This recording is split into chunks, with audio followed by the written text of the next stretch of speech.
a census is done to count the number of people in the country and where they live. That census, that same sort of language, all 50 states have some sort of language in their constitution that says, hey, once the census is done and the population is accounted for, go and redraw the lines for, in most cases, congressional seats and state house and state senate seats. Of course, in our case with one congressman, we don't redraw congressional lines. We just draw state house and state senate lines. So let's go to the next slide. Kind of continuing on, this is like a fun little tidbit. I didn't realize this actually until I started this job and did some research, is this idea of one person, one vote. It's not contained anywhere. No constitution says one person, one vote. It's kind of obviously came from the 13th, 14th, 15th Amendments, and then later on was actually hashed out in court cases. Interestingly enough, most of all of the territorial legislature and the first sitting legislature under statehood were multi-member districts. So in our kind of common mindset, we all think one legislator represents one district. So you get one House member, one representative, and one senator for your district. It actually used to be the case that like 4 or 5 or 6 people all represented the city of Fairbanks. So it was kind of more like local elections where your state representatives all represented all of you.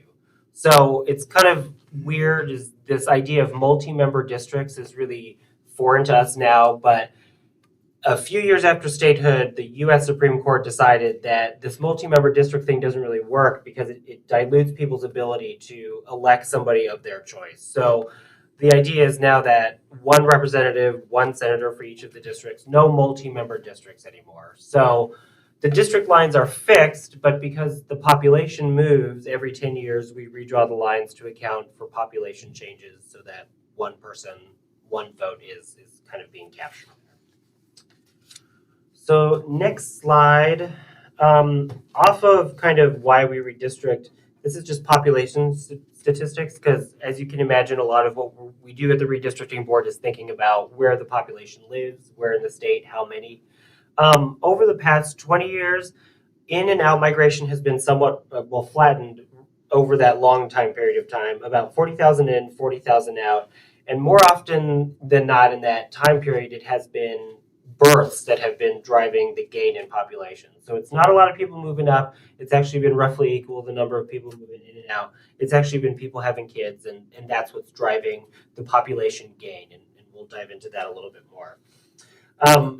And some areas churn more than others. We just picked out some random statistics to kind of reflect that, but 88% of the people who live in the Bethel census area, according to the Department of Labor, were actually born in Alaska, whereas only 17% of those who live in the Aleutians West area were born there. So all sorts of different reasons for why each of the different areas have kind of different population movements and stuff. So let's go to the next slide, and this kind of gets into overall population. So what we're trying to show with this chart is it's obviously a chart from 1946 to 2019. And you can see that most of the population growth has happened before the last 10-year period. So since the census happens every 10 years and this process kicks off after the census, we tend to think of things in 10-year blocks because that's the population time change that we're thinking about. If you look closely, you'll see around 2010, which is when the last time that this was done, there really is a flattening of the bars, right? And even a sort of a kind of like a decline too. So as long as we've been keeping records and as long as we've been tracking this, 1946, it does kind of appear that we're entering either a plateauing or a declining of population phase that is new to Alaska. So let's go to the next slide.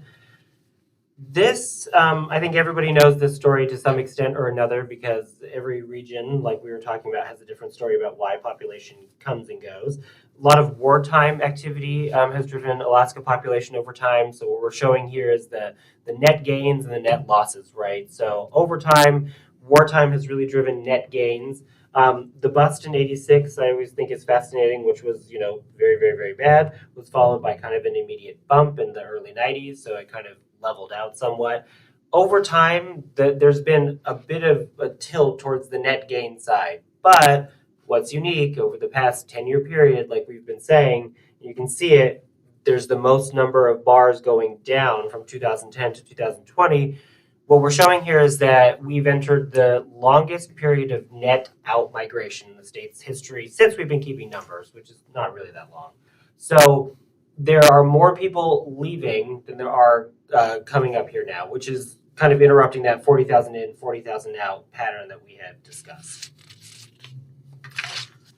The next slide. Another bar chart, but kind of a different view of looking at the same thing to kind of reflect to you.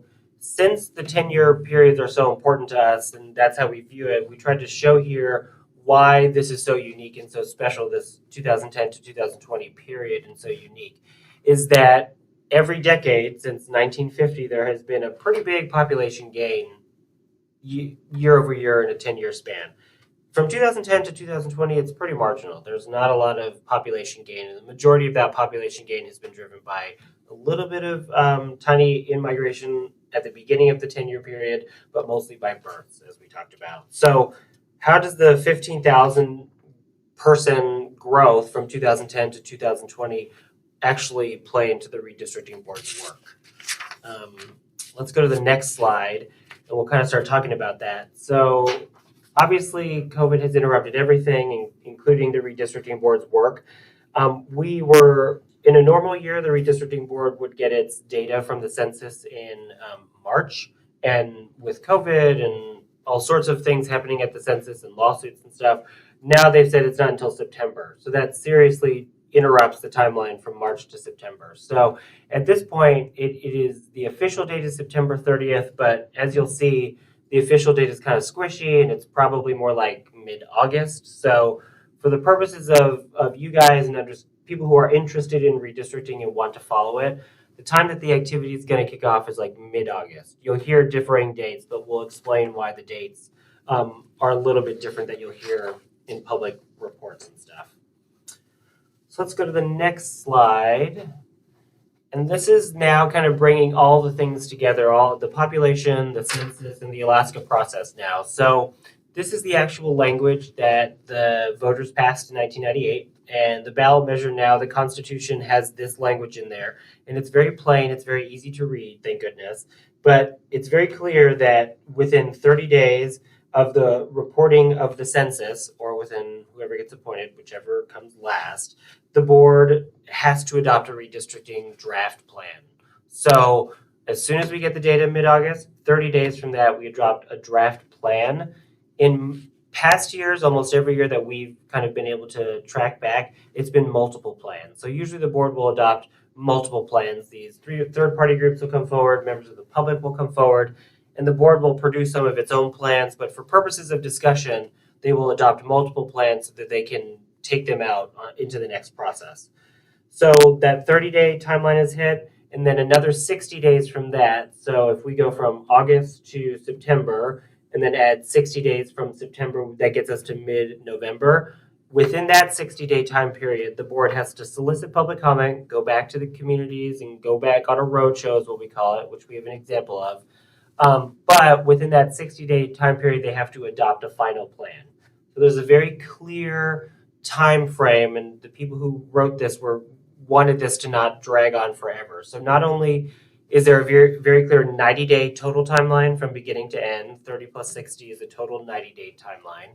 But even further, there's also, the Constitution says that there's expedited processes in place. So when people file to litigate against these plans and they take it to court, it's supposed to go faster and take priority so that we can get this done and not have redistricting drag on for years and years like it used to. So let's go to the next slide. So when does this process start? So I mentioned mid-August.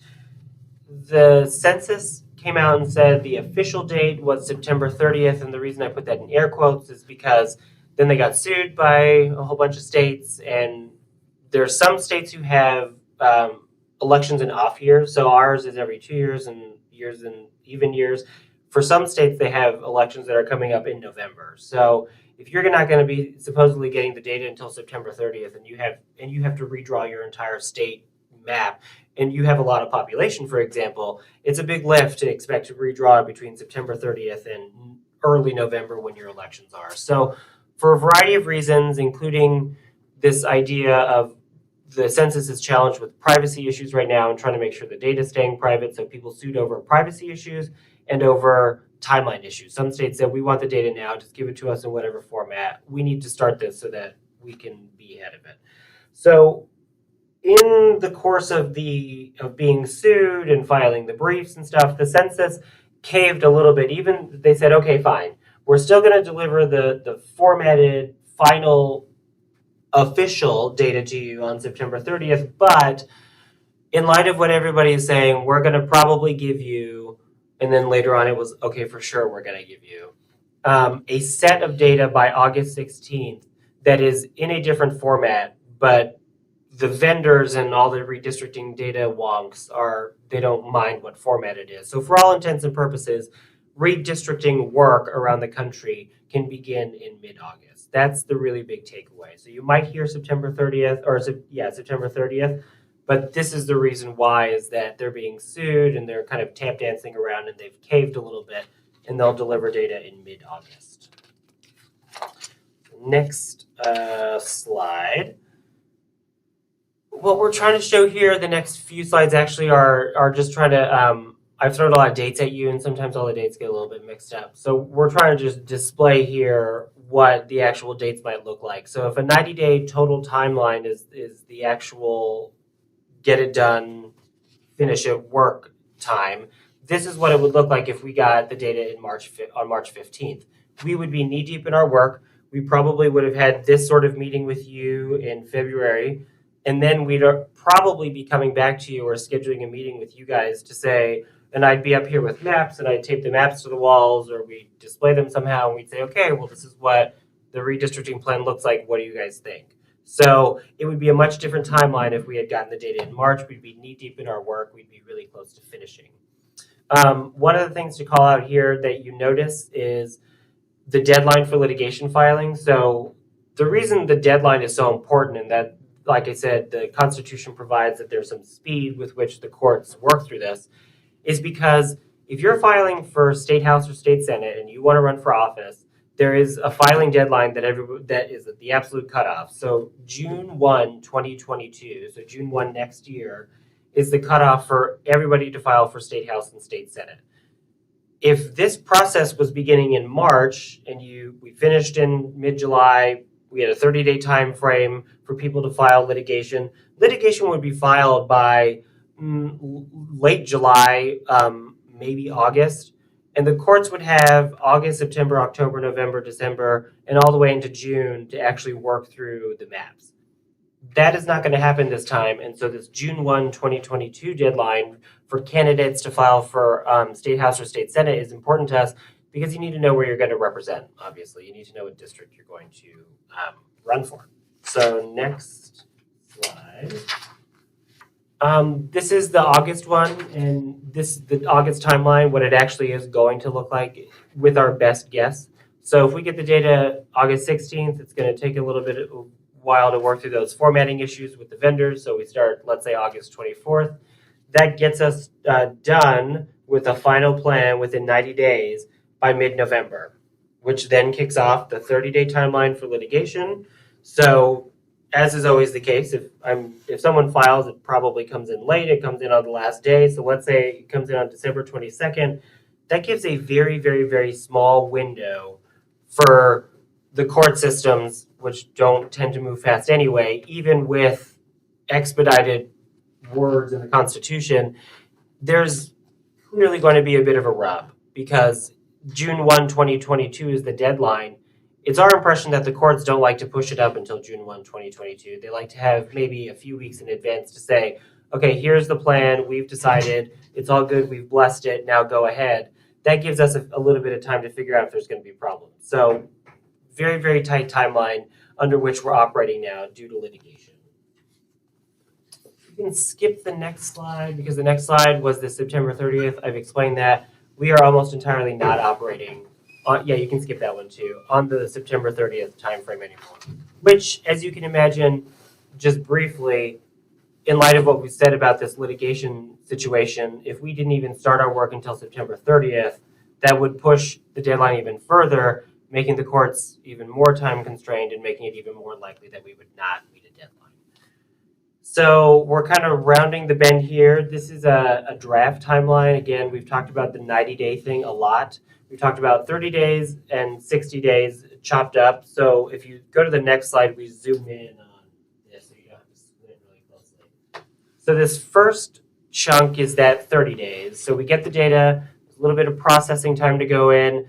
We're soliciting information, and third-party people are sending us their maps and saying, here's what we think. The board is soliciting information and holding public hearings, but this is not the intense part of the public hearing part. This is more gather maps and get them ready so that we can take them to the public and see what they think. So by the end of that 30-day time period, after they process the data, solicit information from third parties, they're going to adopt a plan or plans, and they're going to get ready for a roadshow. So next slide. So the 30 or the third parties is anybody other than you guys. So exactly. Yep. Okay. Anybody. And it has run the gamut before. It's been ANCs, it's been individuals, it's been law firms, it has run the gamut of anybody. So we're just calling them third party. Here's a draft timeline, emphasis on draft.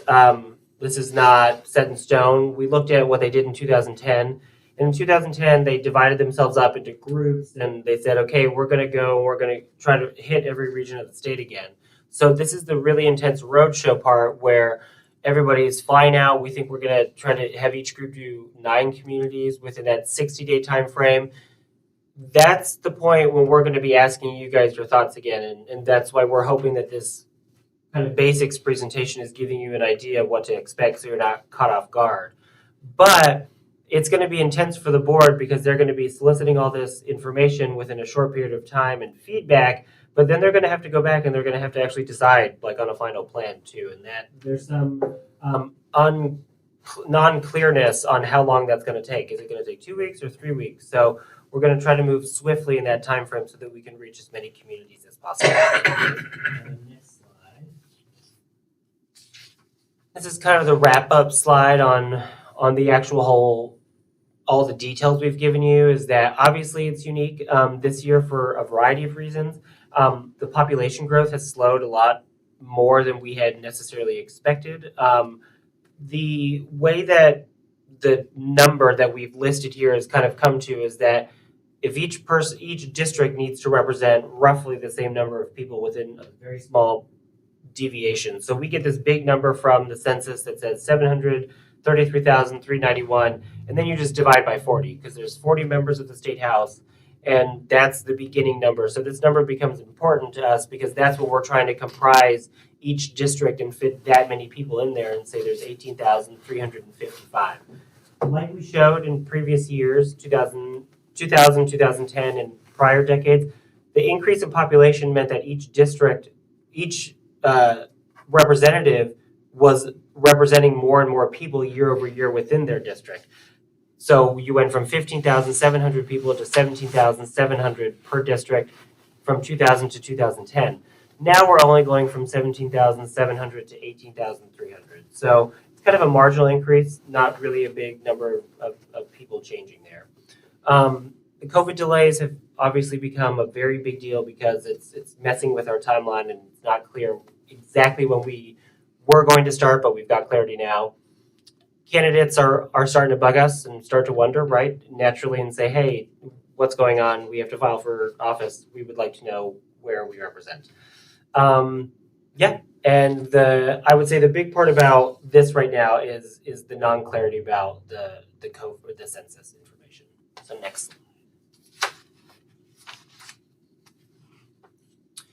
The next 3 or 4 slides are just a way of letting you guys know that we are available. We also are hoping the public is watching so that they can gather this information as well. We've got a copy of this presentation.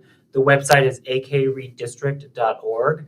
And we've loaded down the website with all sorts of things. So you can kind of scroll naturally through here.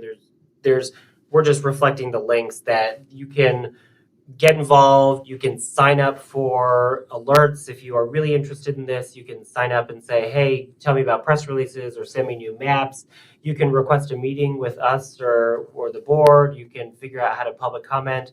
You can figure out where to find maps. Maps are really important. So the maps that we've got loaded on here right now are the 2010 map. Well, they're actually the 2013 after litigation maps is what they're called. But the maps that came out of the 2010 cycle are the ones that are currently online right now. And it is helpful to look at those, I will say, if you're interested in this, because they will kind of look formatting-wise the same, the way that the PDFs kind of spit out and that it shows the districts and illustrates them. It's helpful to start looking at this now. And with that, I think last slide after the map gallery, we've got contact information. We really like giving these presentations to people, and lots of groups seem to be interested. So we have emails on here, which you can also find on the website, and we've got phone numbers. I'll leave a few business cards so that if anybody is interested, they can get in touch.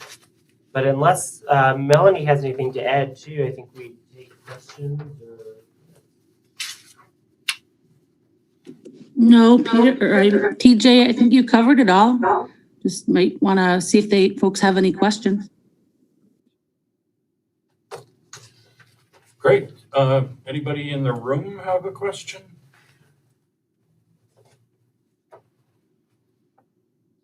And I guess Sig's the only one out of it because Doug's not able to be here. Sig, did you have any questions? No, I really appreciate the presentation though. Great, thank you. I only had one and I interjected that before you asked for him, so.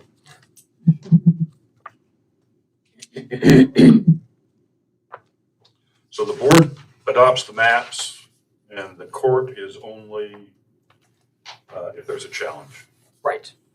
I will say on that is the way that we do redistricting now, which is an independent board, the current one, is actually, there was a redistricting board in existence in statehood. It's just that it used to act in an advisory capacity to the governor. So the governor used to be in charge of redistricting. It would be a proclamation that he would just sign, he or she would sign. And it used to be the case that he would constitute the redistricting board and that group would just give him a recommendation. Every year since statehood, every redistricting board has been challenged, including the ones before the current process now. So it seems like a fair assumption that a challenge will come, as we're thinking about it. And what's the purpose? I mean, what are normally the challenges? Just, I don't want to be in this one, it should be in that one? Most of the time. The most recent ones are communities that say, there's this concept in the Constitution that talks about socioeconomically integrated. So there's really small, really clear things. There's compactness, contiguity, socioeconomic relatability, right? So those terms are highly litigated and have lots of meaning over the years because state constitutions include those to say it has to be compact, it can't be gigantic, which of course is, relative to us. Contiguous, all the parts of the district have to touch each other and you can't have a district over here and then it doesn't connect and there's a little spot over here. And the socioeconomic one is the one where communities say, hey, we don't fit this community. We're a fishing community and you put us in with a non-fishing community. So it mostly is exactly how you described it.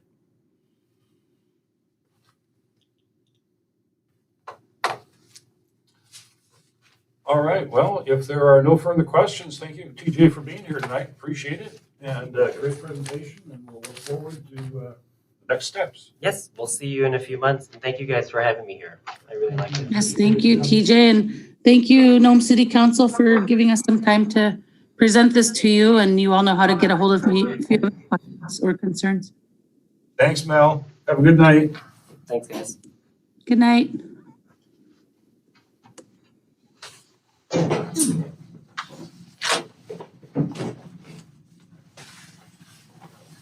All right, we got a break. Getting into, I need to read these all to see which ones have amendments that are going with them. Did every single one end up with an amendment? No, I believe it's the general fund, special revenue, court operating and court capital. Okay, I guess I was looking at how we could combine them, but if they're Yeah. There's a couple of them. That's why I texted you, because I was like, Right. make sure I'm doing it right.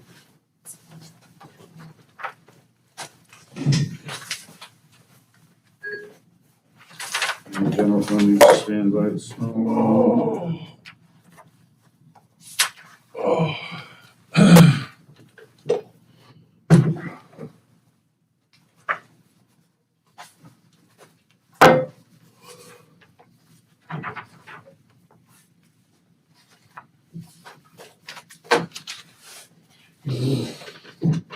You gotta have a public hearing on each one. What's that? You gotta have a public hearing for each, this is second So- reading, right? That's a very good point.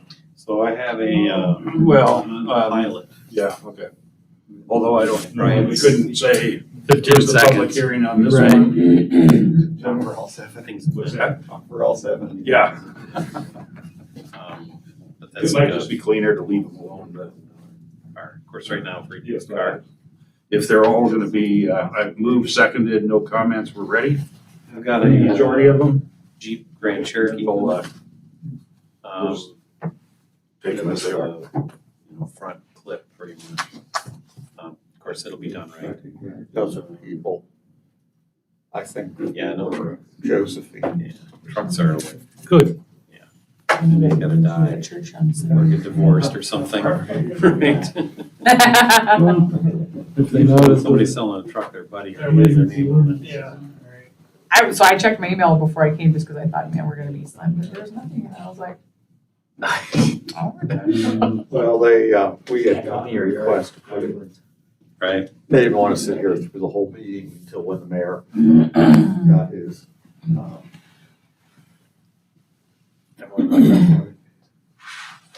Oh, really? Or dealerships.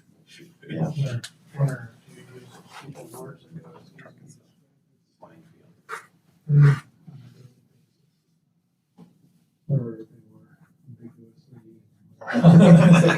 Man, 20 years old works every day. Nope, I never have. Continuous.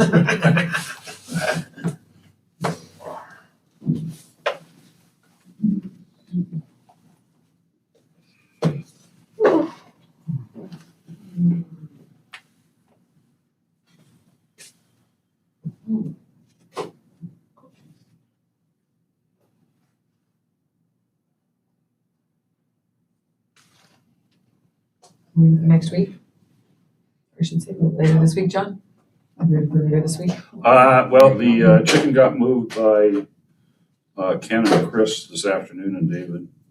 Oh, nice. B and I had a 2 o'clock meeting that I didn't remember.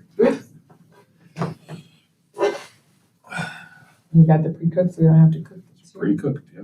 It's gonna be weird, not plowing hundreds of pounds of chicken and freezing my hands off. Oh, yeah.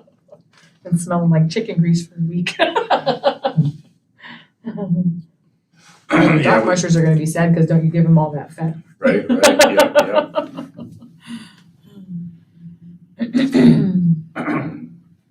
Who's gonna be the cookers this year? That I don't know, but I'm gonna, Is Joe and Evan and, call, yeah. what's that? I don't know if Lanning's coming I back, say, I think his family just went to visit him, I don't know if he's coming Yeah. back too. but hopefully those other two, and I'll coerce them with saying, you got a new girl to cook on. And Ooh. then when they say, oh, great, I'll say, but you have to put it together. Here it is. Here's all the parts, good, have fun, huh? That's awesome.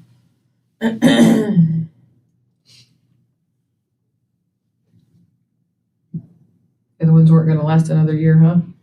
They were in need of repairs and like the, I got, two, charcoal ones and one that's half charcoal and half gas Oh, nice. connected together. Mhm. And that one was $350, but the other ones were like 150 or $170, Okay. plus freight, of course. Right, right, But even so, I mean, when you think about the time that right. goes into trying to rehabilitate something and, put some more Right. grates, make new grates and all that other stuff. It's- Charlie has one sitting on our deck, he's like, I'm gonna refurbish this, and I'm like, so it's been there for 2 years, and I'm like, sure you are. Yeah. Good luck with that, sweetie. I got one of those, gosh, I forgot the name of it. It's got these like red lines in it. It's like a super fast heater. It's like heats evenly across the whole thing.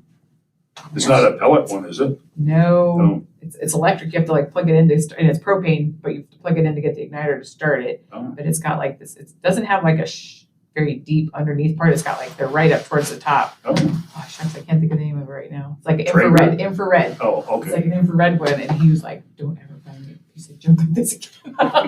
It's like, it was the most expensive one I could find. I didn't like it. He's like, no. He's like, this is a crap place for it. It's like, all right, fine. So next time I'll buy my crappy old $20 Coleman. Put some charcoal in it, call it a day. Yeah, I just got me a new Weber this year. How do you like it? I like it. Yeah. I keep seeing people talk about these Traegers. Yeah, I got one of those.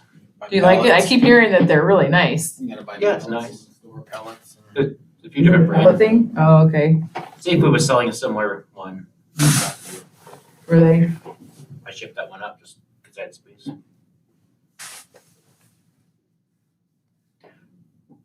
So many people up here had smoke boxes though, they just use those. Yeah. Right. I never tried smoking anything on our grill.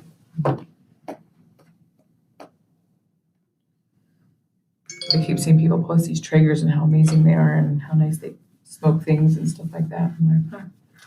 They're pretty spendy They're too, from what I can see too. Huh? They're expensive. That's what I was gonna say. I remember the price tag on it being pretty high, and I was like, ooh. Especially here in Nome, you live right on the water, it just needs crap out of everything. Where else could you live that you get a text to ask if you're interested in a well-made outhouse? That's pretty good. That is a good one. We need a well-made outhouse For cheap. for cheap even. I think Mackenzie needs one for her new camp. She's got a new camp spot, her and Ramon. Yeah, but if it is well-made and not too used, I'm sure it would probably go well. I had another one of those only in no moments the other day. I can't remember what it is now. I remember giggling about it because I was like, oh, man.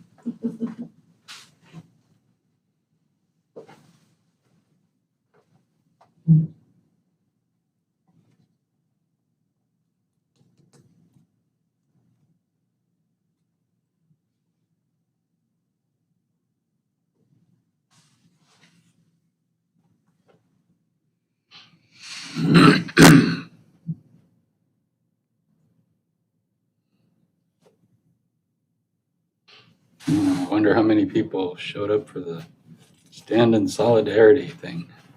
I saw that just as I was getting ready to leave the house. I hadn't looked at Facebook all day. I had too many little kids running around. Look at that one I saw just as I was leaving the house.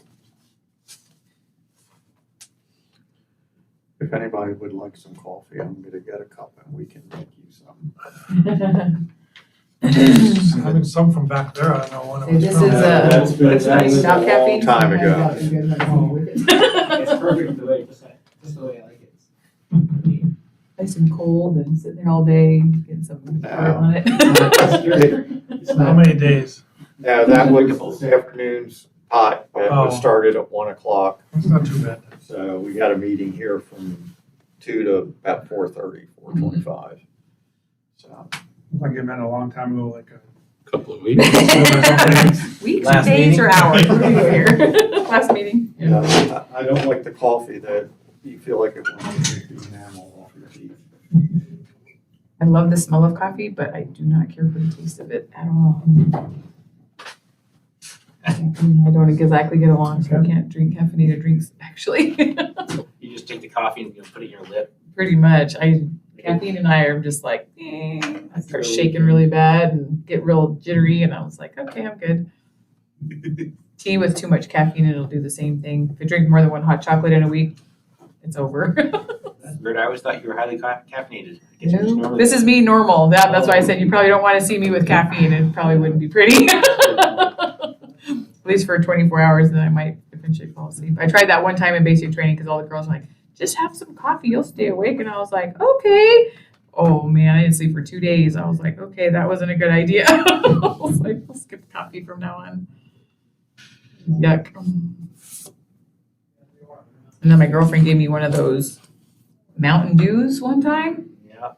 And she's like, do you want a soda? And I was like, I don't know. You got like a root beer or something like that. She's like, I got Mountain Dew. It kind of tastes like a 7-Up. I'm like, I like 7-Up. So not realizing that there was a difference in those two. Wasn't that good either. Yeah. My heart was going to leap out of my chest that day. That was weird. I finally found someone that can explain how insulin works to me in a way that I can understand it. And yeah, it's amazing.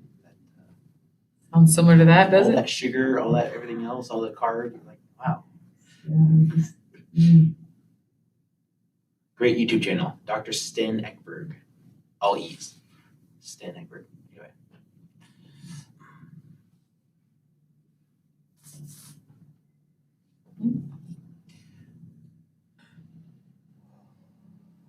I don't think this has ever happened before where we've had time to hang out before a meeting.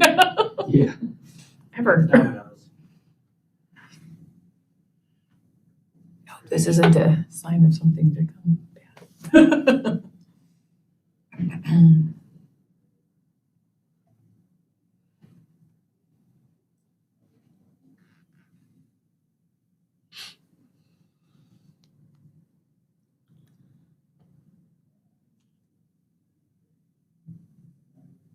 Saw a post the other day, Jimmy Carlisle was complaining about having to pay $60 a month for unlimited internet in Anchorage. And there are other communities, in the lower 48 and stuff, that only had to pay 30 or 40. It's not fair. OOHOO. When your bill is under $100, or when your bill's over $100, then you can talk to me. Not for residential or cellular. Residential internet, yeah. Or no. 4G. I have to pay $75 a month. Was that- You're saying somebody was complaining on Nome post or on his Facebook that they were sad that they were paying $60 for unlimited internet in Anchorage, and it's like, Oh, yeah. 4G. first world problems. Well, the state has COVID money to spend on internet. And I just had to send in a form today. The governor wants me to serve on that body, so I'm gonna Take an opportunity take to an go make opportunity. that happen, Yes, huh? yes. Well, that's excellent. No, I was just looking in the mirror, and I used to pay $100 to get these curls in it. Now you get them for free. Now I get them for free, but it used to cost me $100 to get the gray gone, or the color You change get the color too, change but- too, but now you got that natural too Yes, going I on too.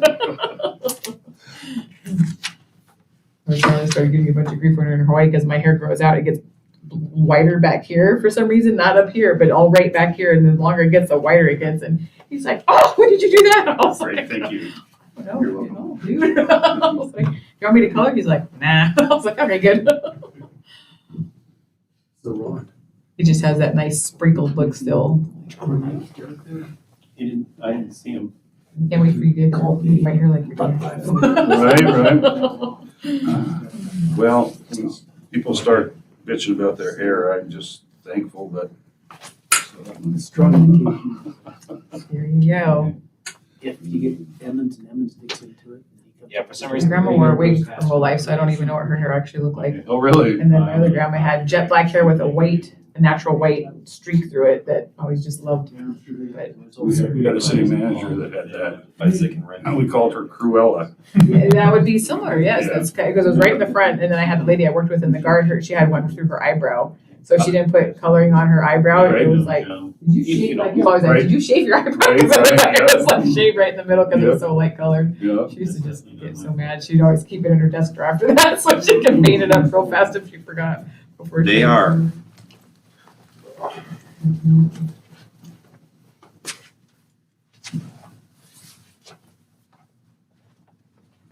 Look at that.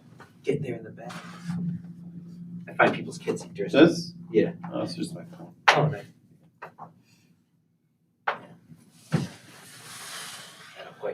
flashlight thing, pocket knife, pepper spray. Right, yeah. Very pepper spray, but pretty much everything else. Yeah, pen for every purpose. Yeah.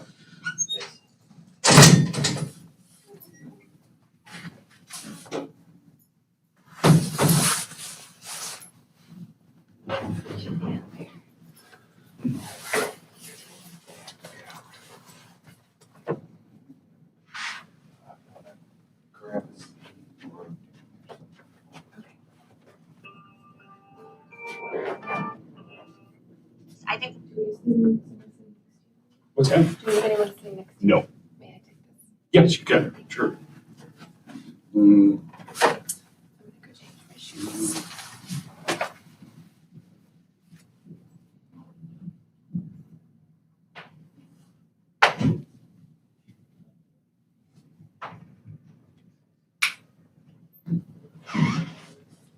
Yeah. You're back. We're back in the front row for you. Yeah. You're back. You're gonna make sure you guys are doing your job honestly. Good thing you transparently. Good thing you only rarely come.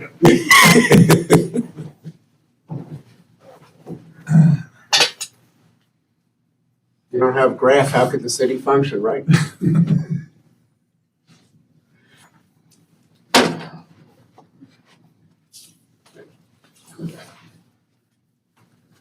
Move over there. Good, you guys. So I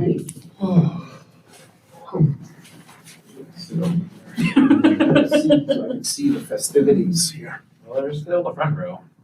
No, I was being blocked. I have to keep my eye on that one. He's the Mark A. Johnson, not to be confused with the other Mark Johnson. There's about 50 Mark Johnsons in Alaska. I used to work for Mark Johnson at AOS. Oh, is that right?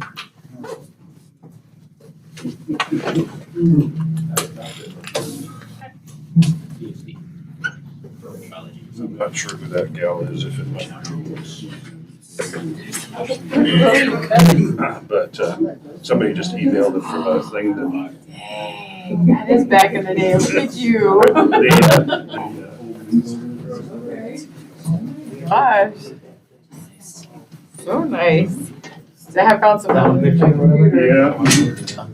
I found some old ones in my computer back when Connie Madden and all those guys, we did something over at the rec center. You remember what we did over at the rec center? We did some kind of dinner over at the rec center. My first guy here, so it'd probably been in. Yes, we were, it was for the Pioneer Convention. Was that what it was? I was gonna say, I couldn't remember. I just found pictures of it in my computer one day and I was like, what did we do here? No, you're okay. Was it actually, because we did a thing, because I just saw them with Velvet and Reindeer, or Velvet and Carl out behind the rec center barbecuing, and the fire department guys were there. We were serving from the bowling alley. We were Yeah, bringing food coming in. across, I yeah. can't remember what it was for. Oh, cool. Like, that was a long time ago. Pretty cool. Do you ever go down the ocean? Yes.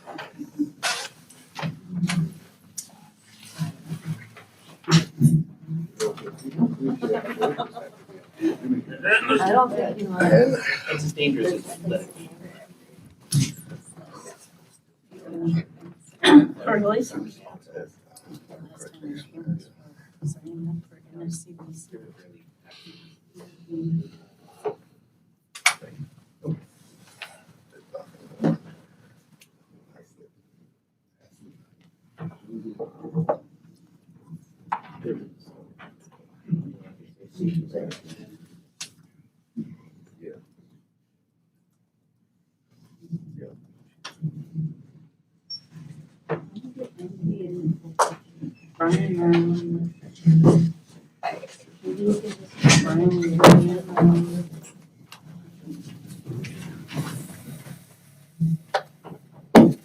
Say hi to Uncle Brian and Auntie here.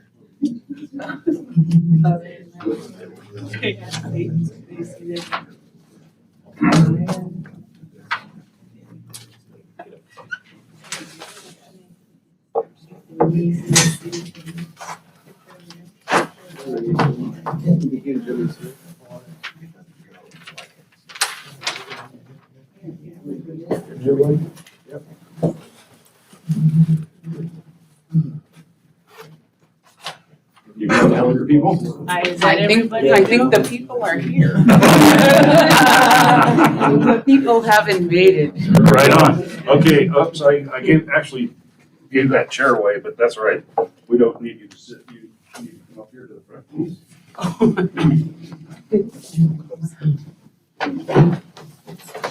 Coming your way. Oh, they're coming my way? Yep.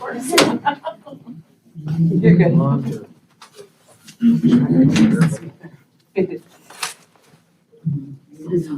What's that? No, that's fine. That's no problem at all. No problem at all. My way.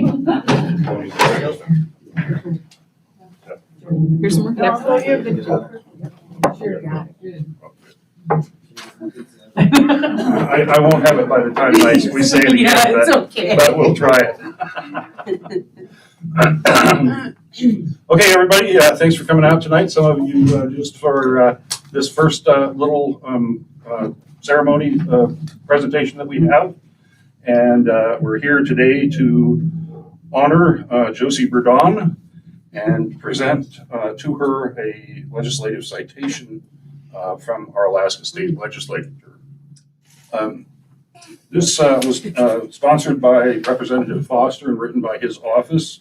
And I asked him, well, first off, we asked him if he could be here tonight or participate by Zoom. And with all the things they're doing with budgets right now and trying to close those things out, he said, unfortunately, he had to send his regrets, but he would be here in spirit.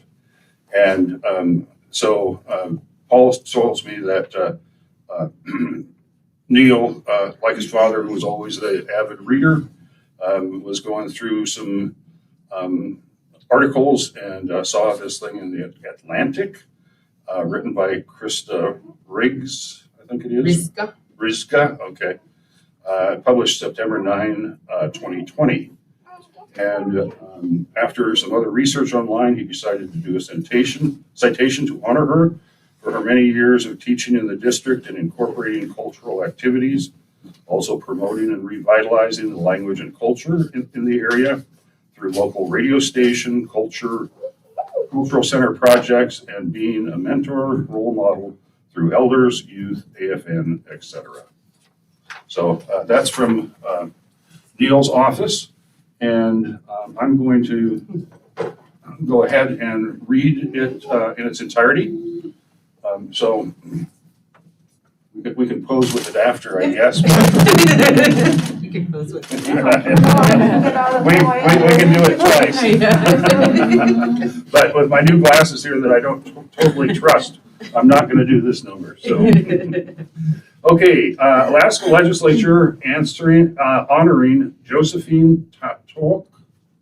Close? Tatulk. Okay, Bourdon. The members of the 32nd Alaska State Legislature recognize Josephine Tatulk, you're going to make me say it many times here, You did a good Bourdon, for over 30 years of public service to the people and the communities of the Bering Strait region. Josephine, a lifelong resident of Nome, was born May 10, 1964, to Esther and David Bourdon. Her childhood was deeply connected to the seasonal cycles and the land. She and her extended family hunted, fished, gathered berries, and preserved food together throughout the year. While harvesting, she was taught valuable lessons such as only take what you need, don't bring harm or turmoil to any living thing, and don't waste anything. Josephine's parents stressed the importance of education and supported all the children's school activities. From a young age, she knew she wanted to be a teacher. She loved school and working with children, spent her free time babysitting for local families, was a junior summer camp counselor, and completed a work-study position at the Child Care Center. Josephine graduated from Nome High School in 1982, and in 1988, she earned her Bachelor of Education degree from the University of Alaska in Anchorage.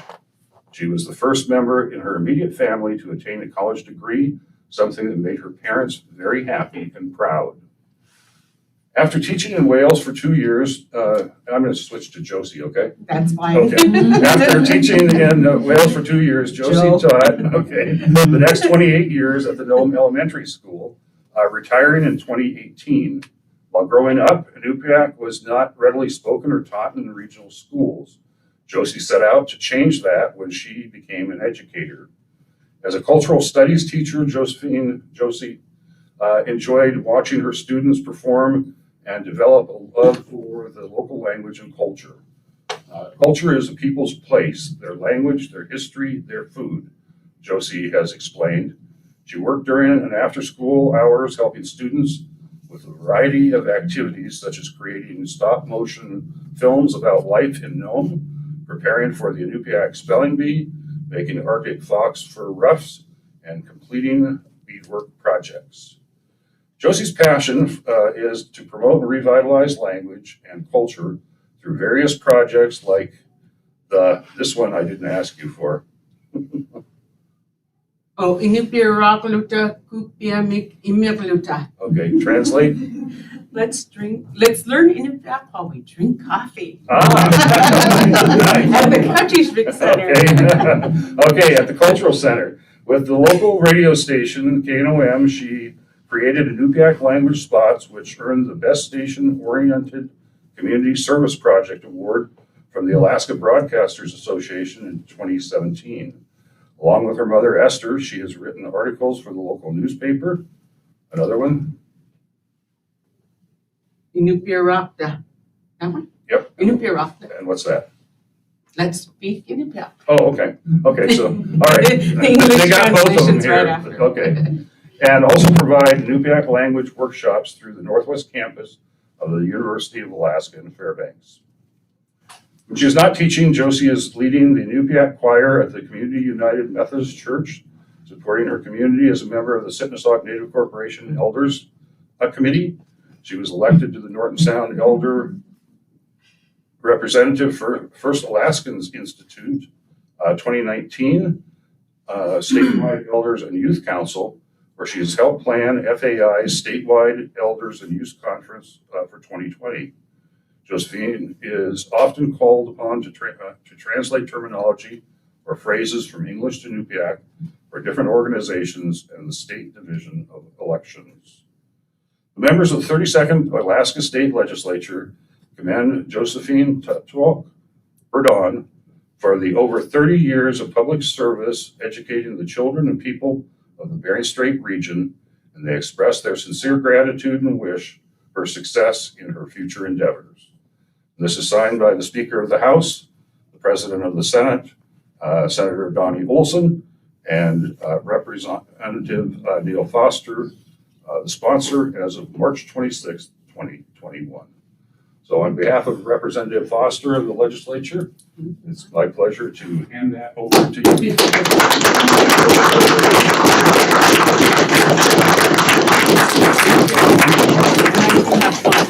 I have very short information. Okay. If you don't mind. If you want to stand up, you can, or if you want to sit in my chair over there, go ahead. Okay, I'll stand up. Pretend you're my students. Yes, I have something short.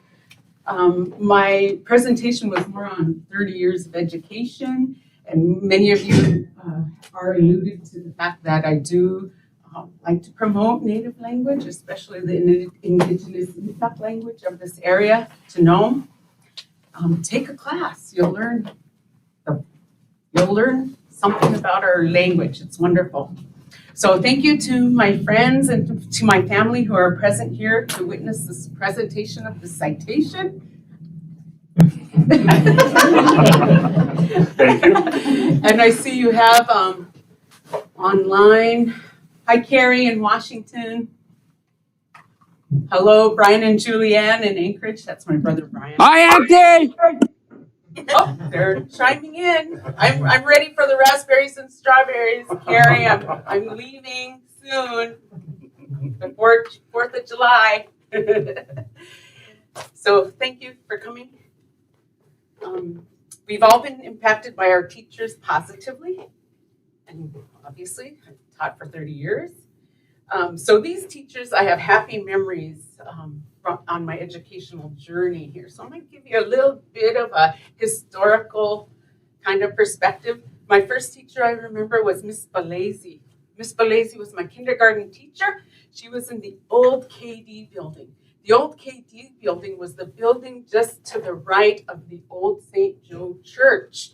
So that's where I attended kindergarten. And it's different from where the old St. Joe's Church is currently now. Old Gleason Hall for anybody Yes, that the old remembers that. Gleason Hall. That's where I attended kindergarten.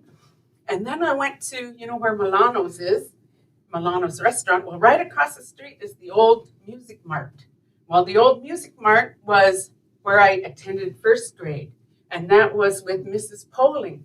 Mrs. Poling, the one thing I remember about Mrs. Poling, you know, Nome at the time didn't have a lot of fresh produce, fresh vegetables. Well, she had a can of grapefruit, and she had us experience the taste of grapefruit. You know, it's sour, but she really wanted us to experience the popping of those little teeny tiny pulp. And she would tell us to put it in our mouth and let us squeeze those little pulp. So I remember that from Mrs. Poling. You might even remember some of these names, Oh, yeah, right? absolutely. Yes. Yep. Mr. Charles and Mr. Rosenblum, they were in our elementary school music program at the time. Mr. Charles taught me how to play the clarinet.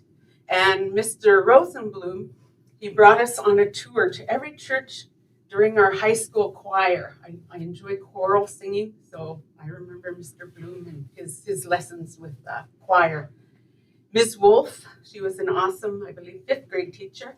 And the late Mr. Murphy, Joe Murphy, he was our principal at the elementary school, always had a smile. And Mr. Sabo, George Sabo, I believe lives in California now. He would care for our library, and he provided us endless reading opportunities from that. Mr. Maynard, Jess Maynard, he inspired me and intrigued me with space.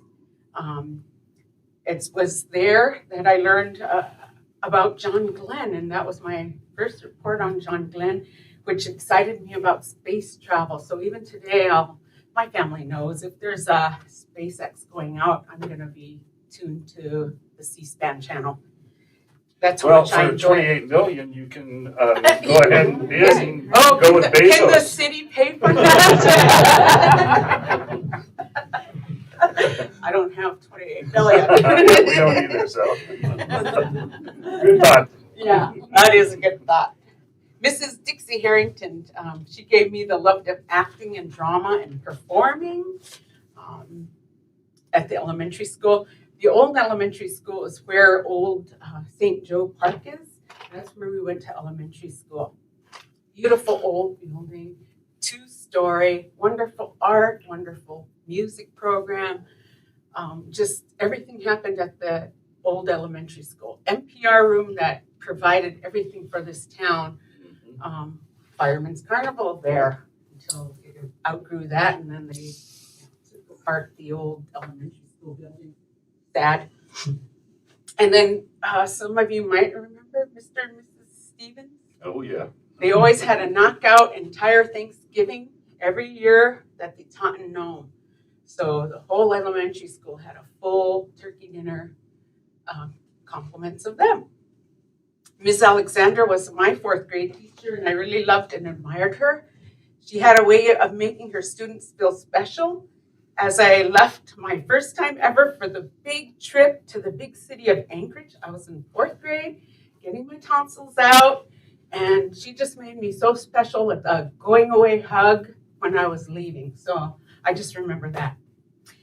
High school, the following made a huge impression on me. You remember Ms. Murphy? Ms. Aileen Murphy. She taught her students to think critically about literature and also develop a love for literature. But she also inspired in me the love of travel. And that's one thing I really learned from her. She would talk about India, England, wherever she went. But I remember she always, "Nunapas, scoldas," and say, I want you to read up on that country before you get to that country so you're educated about that place. So I always did that whenever I took a trip abroad or wherever I was going. So I always attribute my love of travel to Ms. Murphy, because she not only taught us literature, but she really inspired her love of travel, and it rubbed off on me. Now, we all know about Coach K of the Duke Blue Devils, right? Basketball. Well, we had a Mrs. K, and she was Mrs. Christensen. She taught us to love being at high school. Even on in-service days, there were several of us who would just go and work at the home ec room on a weekend. A high school kid, you want to be at home or sleeping in, but she just made us want to be at school. And that was such a joy to be at Nome Bells on a weekend, doing whatever she wanted us to, clean all the home ec kitchens or whatever. We would do anything for her. You remember Mrs. Bonnie Johnson? She was our PE teacher, and she taught us how to do "Go, You Chicken Fat, Go." Remember that song? Well, anyway, she taught us to be physical and to be physically active, and always work to do teamwork and sportsmanship while keeping physically fit. And finally, our late principal, Mr. Belmore, he was our high school principal at Nome Belts. Well, ironically, he purchased all the class of 1982, so next year is my 40th, which we're planning this year to get ready for next year's big 40th reunion. And he said, "You all, I know you're going to skip out on school. At the time, that's what you did." He goes, "But I value what you all are doing, but I want you to eat." So he bought all the chips and all the snacks because he thought we should eat. And he always he valued our opinions as we participated in sit-ins at the mezzanine area of the school, that we felt was important to us as students. So mind you, that was like 1982. And I think we don't see so much of this today, but I have 2 thumbs up for clubs, and the teachers that sponsored these clubs. While at Nome Belts, I was into ski club. I liked pep club.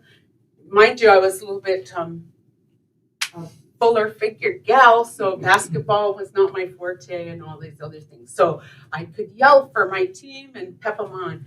Choir, as I mentioned, was a big year for me. I like to sing, and so I enjoyed that. And one big thing, I'm not here, but I really enjoyed student government. First, I interned at Senator Frank Murkowski's office in Washington, D.C. for a summer. So that kind of dates me too, because now he has his daughter there, Lisa. And Alaska Girls State in Sitka, which was getting girls from all over Alaska to Sitka to learn about government. So I enjoyed that. I was school secretary, so I enjoyed, or my class secretary. And we had Future Homemakers of America with Mrs. Christensen, that's Mrs. K. Drama Club, we did a senior drama presentation, 2 of them. Haunting of Hathaway House, and gosh, what was the other one? I played Petunia on the other one. I was the lady who was the ghost in the mysterious painting on the haunting one.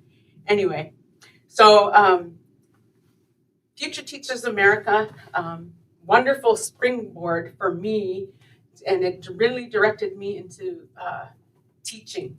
And the 2 host teachers, Miss Van Wenschel, she lives in Hawaii now, Mrs. Martin, they opened their classrooms so students like me in the high school can go volunteer and observe the going-ons in their classrooms and see if that's employment we want to take. And sure enough, it was mine. I enjoyed working with kids. That was the springboard. And then the path led to lots of kids work. Nome daycare, I remember washing those, your junior high, so you're gonna be told what to do, and I would wash all the toys in bleach water and then do the diaper changing. From there I moved on to youth camp leadership type jobs, and everything I've always done is kind of related to kids. And then I got my degree and taught fourth grade for like several years, and then moved on to, third grade, thinking that, oh boy, they get out 1 hour earlier. Wasn't the case that year. The high stakes testing. That year they bumped third grade up a whole other hour, so I never did get a whole extra hour after that anyway. So shout out to all previous and current colleagues of mine who continue to impact Nome Public Schools.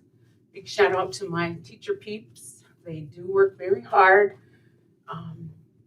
Even in the summer, we don't have a lot of money, so we spend a lot of our own money on vacations. And when we take a vacation, we tack on, I can find a reading thing because I'll already be there, and you pay the registration, you do all that, and tack on a whole nother week. So teachers really do put a lot of their own monies into what matters to them, their students, their employment, because they care about it. So back to this, and I'll wrap up with this. Oyana, thank you to the Alaska State Legislature and all who made this citation possible, especially Representative Neil Foster's office and Jenny Martin. I gladly and humbly accept this citation. Thank you.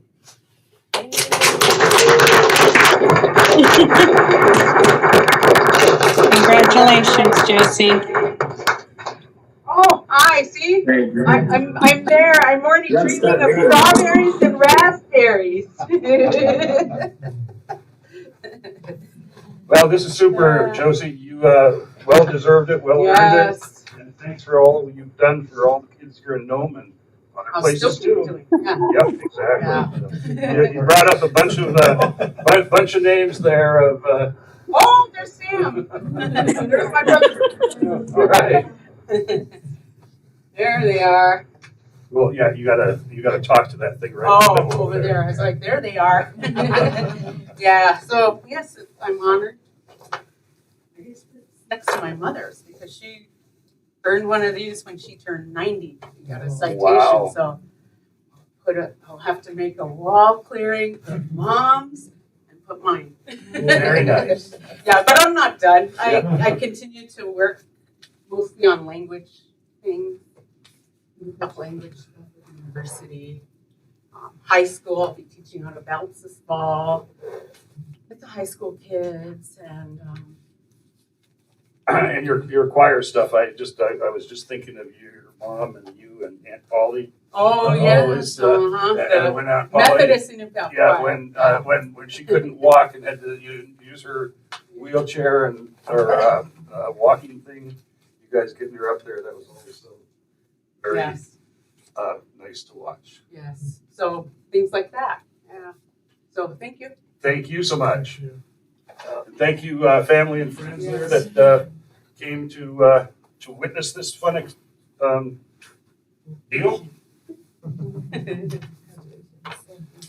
And we won't make you sit here till 10 o'clock if you wish to. I told my family we're going to go resume the celebration at my house. Thank you. I go out to the indoors.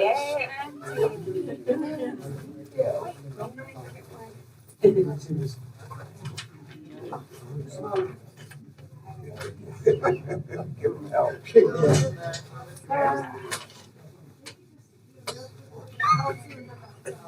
Come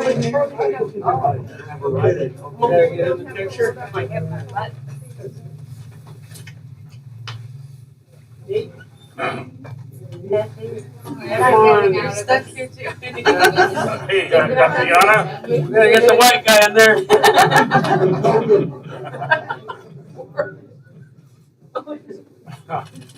Okay. All right, take it out. Okay. Vote for Mike Johnson!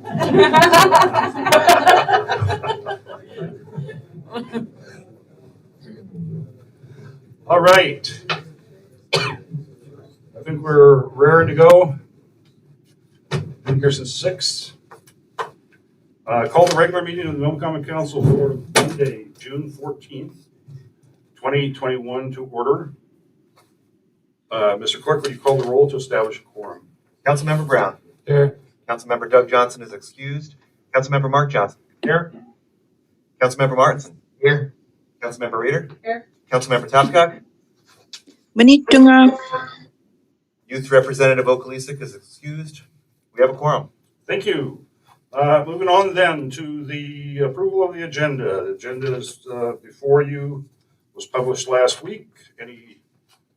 Is there a motion to adopt this as presented? Move to approve the agenda for Monday, June 14th, 2021. Second. Thank you, Councilmember Reeder, Councilmember Brown. Any changes wished? Seeing none, a roll call, please. Please delay the GCI. We have language. We haven't changed it yet, so we may ask for a special meeting. Okay, so that is item A under new business. Can we have a motion to table this to the next meeting? Move to table the GCI business A. Ordinance 210503. Ordinance 210503. There it is. Second. Councilmember Reeder, Councilmember Brown, any discussion? Roll call, please, on the amendment. Councilmember Mark Johnson. Yes. Councilmember Martinson. Yes. Councilmember Reeder. Yes. Councilmember Topcock. Councilmember Brown. Yes. Motion to amend carries. Thank you. Motion to adopt, please. Councilmember Mark Johnson. Yes. Councilmember Martinson. Yes. Councilmember Reeder. Yes. Councilmember Topcock.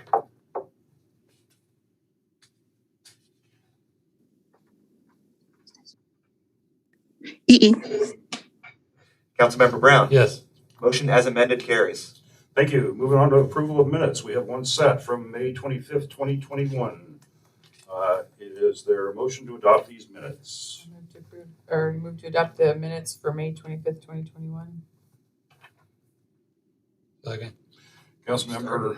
Let somebody else do it this week? Councilmember Reeder, Councilmember Brown. Other than ministerial corrections, are there any changes to the minutes? Okay.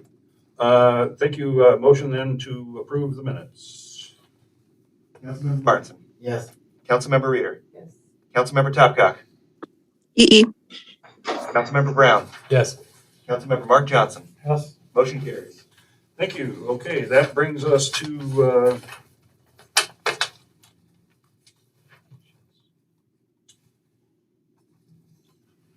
page 42 of our packet, which is a letter from the Berrien Sea Humane Society to the city regarding a grant request.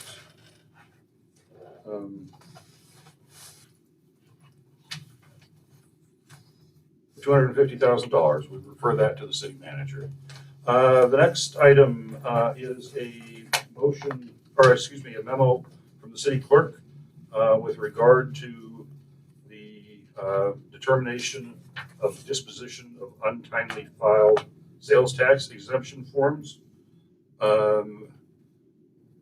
There was one submitted by the Wildlife Conservation Society, received 5/27/21.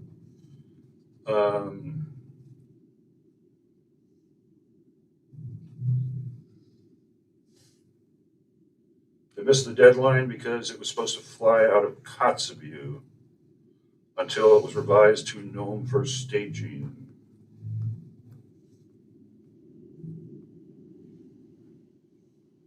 To approve the untimely filed sales tax exemption form as timely filed for the Wildlife Conservation Society. Thank you. Is there a second? I'll second if we can modify it slightly to make it prospective as opposed to retroactive as well. We've done that in the past where we said it's only good from here going forward. And I don't think it really matters because they haven't spent anything, but it's Right. just the principle. It's Well, just being we haven't got any further than that, does the maker and the second agree to that slight change? Okay. If there's not anything further, Mr. Clerk, a roll call, please. Councilmember Reader. Yes. Councilmember Topcock. EE. Councilmember Brown. Yes. Councilmember Mark Johnson. Yes. Councilmember Martinson. Yes. Motion carries. Thank you. The next communication is from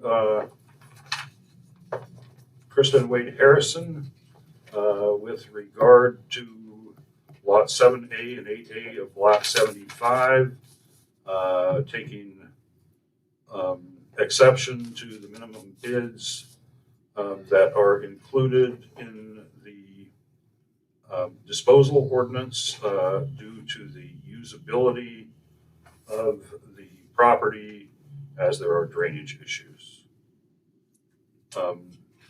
We've already adopted that that ordinance. These properties are available for sale over the counter for a period of 180 days. And unless the council wishes to take this information under advisement and re-offer those lots at a different minimum, we would thank them for their letter, and they wanted to make sure that anybody successful in it was aware of what they were aware of.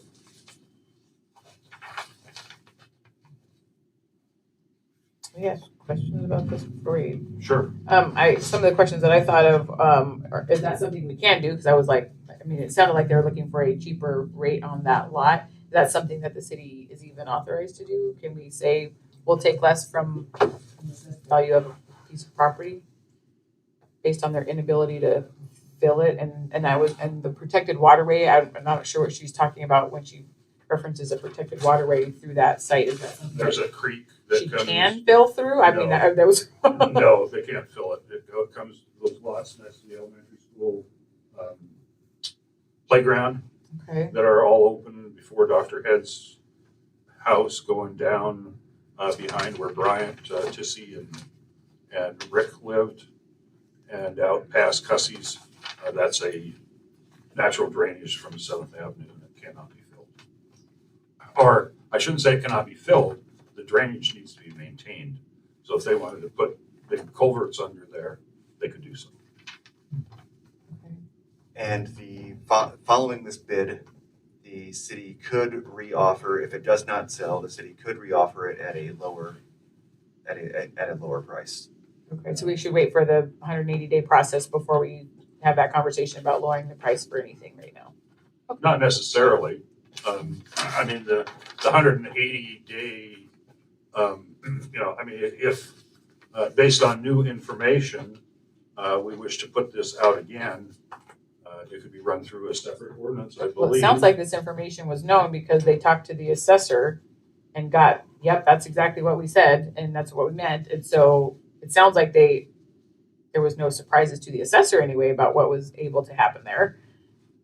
So I guess they still think it's worth that, even though there's a waterway that they can't fill or whatever. I guess they don't really worry about what you're going to do with it when they assess it, though. Question. Can we lower the assessor's assessment? No. No. You can offer it for sale at something less Less than than assessed assessed value. if you pass it by We can ordinance. necessarily lower the assessment. Okay, that makes more sense. Right. I get that. But you're suggesting that we wait until after this sale that we just approved, our last ordinance goes through. If nobody shows interest, then we can at that point take a look at the lots that are still left and offer them for cheaper if we'd like. Yes, I can certainly ask the attorney what it would look like if we were to somehow rescind it in the middle of the bid that we authorized. Yeah, But that's not, no. that Probably doesn't not a work. good, I mean, I'm just It's not a clean seeing way. if there's even any hope for them, because they sound pretty exasperated. It sounds like this has been going on for a while and they just keep finding out new things. And I'm assuming that there's probably more lots possibly in that list that may have some similar issues or other issues that we're just not aware of that meet the dollar value that we're looking for. So, Most of East End is in the same issue. okay, so it's just a whole issue at that end of the town. Alrighty. Thank you. And, yeah, I guess, let the bid sale go and maybe somebody bids on it and we don't need to worry about it. Otherwise, it can come back up. Okay, everybody good? All right, moving on then, we have a list of various work sessions that have been suggested over time and looking at a prioritization of them to, so we can get some of these things going.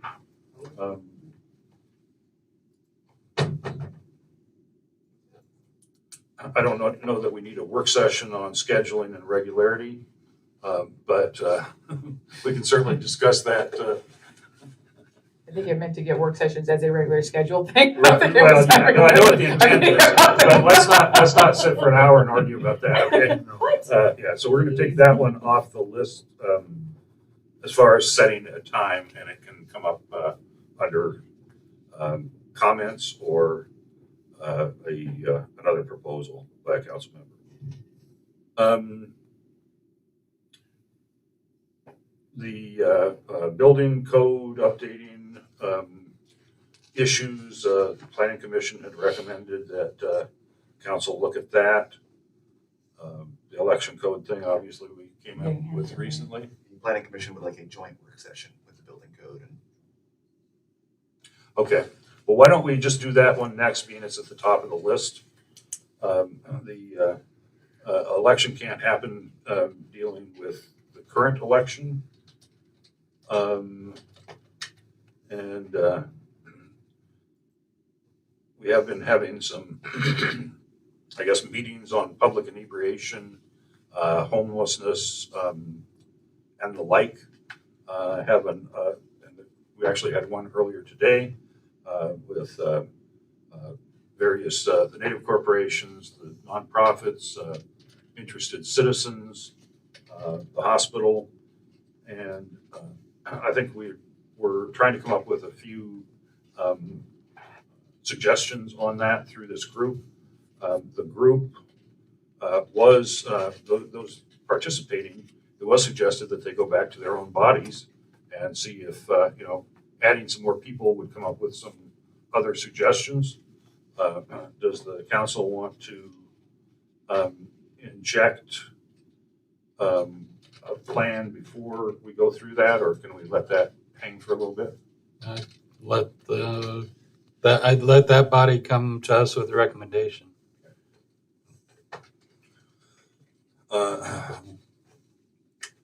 We had plastic bags and single-use plastics once before, and it. It was on our thing, but we never talked about it.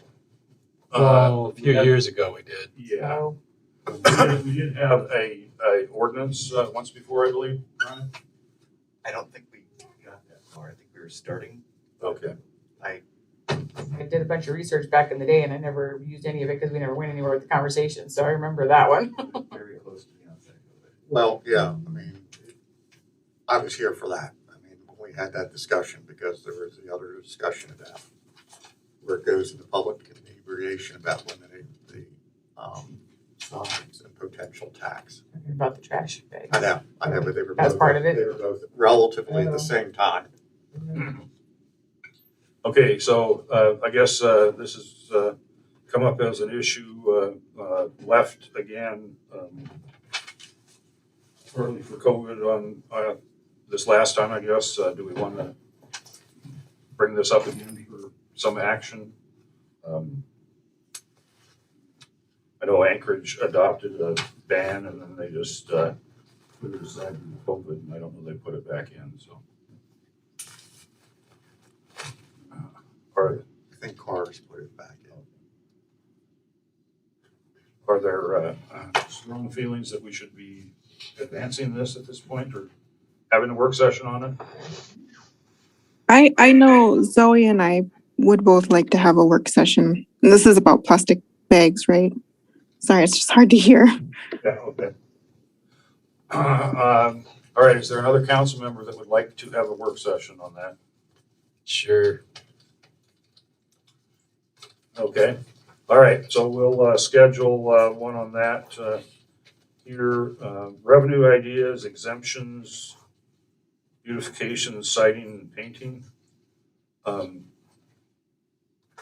guess besides just figuring out with the planning commission when we can take the one at the top of the list, I'd like to see this one at the bottom of the list go to the top and see if we can, there's still some time to do some painting and siding and the like. We might still get that in for this year. Yeah, I'm ready tonight to propose a motion that, to get it moving. Okay, how about, If we need a work session, that's fine. okay, how about if we move that up to a work session next? And then the building thing with the planning commission following that. Plastic bags after that. Election after that. By then, maybe we'll put public inebriation to the bottom of it. And where do we want to slide revenue ideas in? 2 years ago when we started this discussion. Sorry. There's one that I have requested numerous times, still isn't on the list, for the weapons discharge in the harbor area. That one's missed our list again.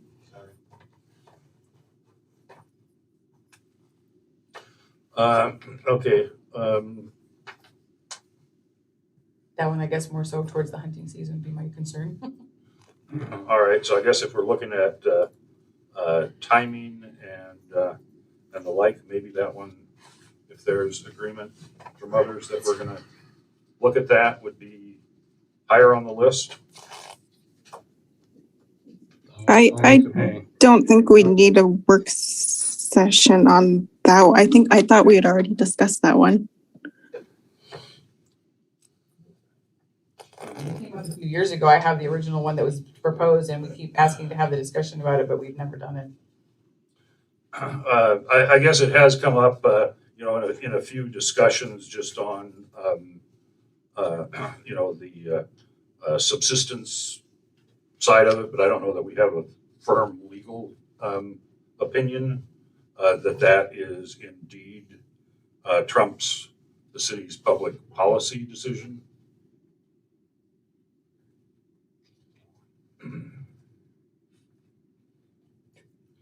Yeah, and before you were on the council, I know that the issue came up.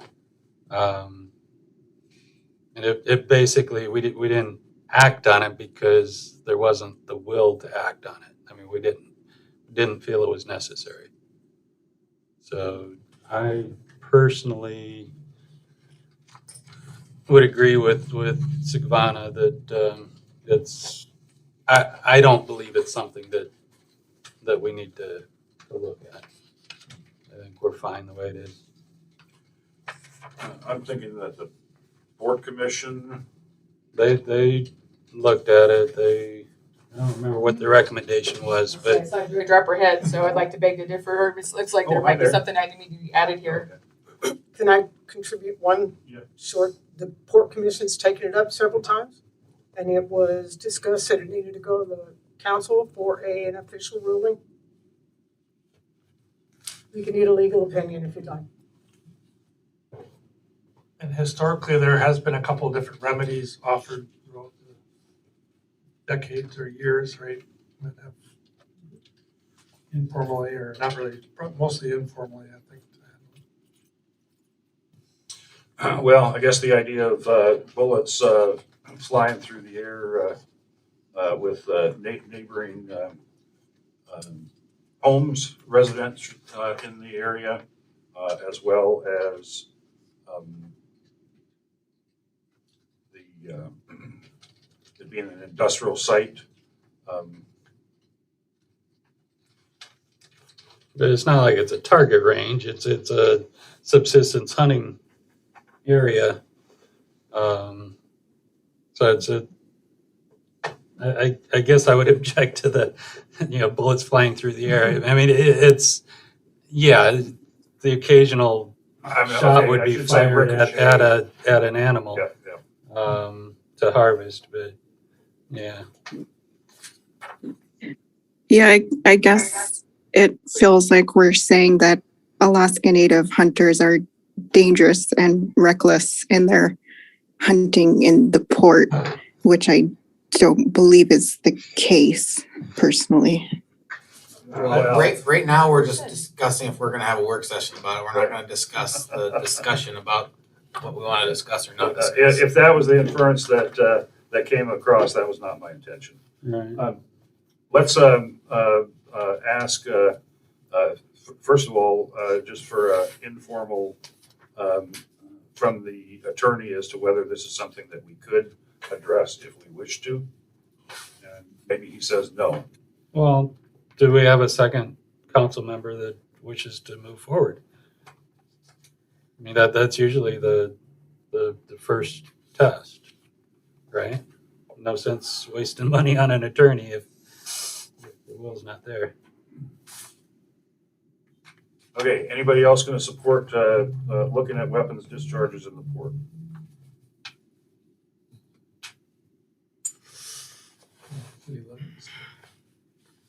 It could be broader. It would definitely be nice to put a clarity to this that's been going on for decades, I guess. But on the other hand, I don't know. I guess I'd like to get more of an opinion from the port. So that's the second one. So yeah, I guess go ahead and see what the attorney says our options would be.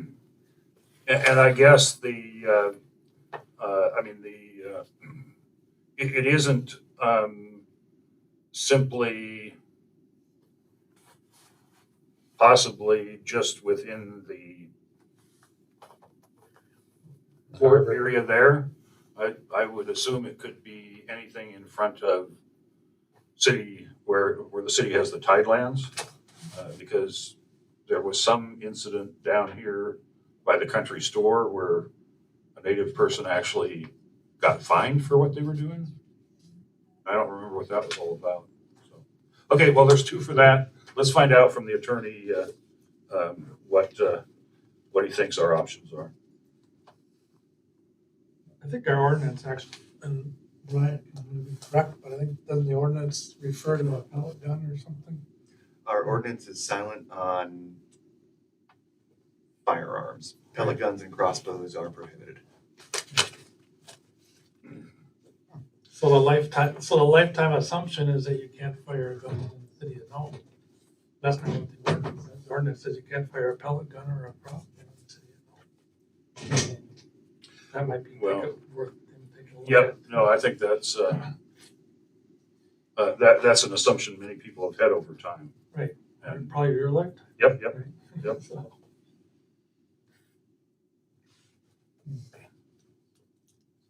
Okay, anybody want to revise that ordering?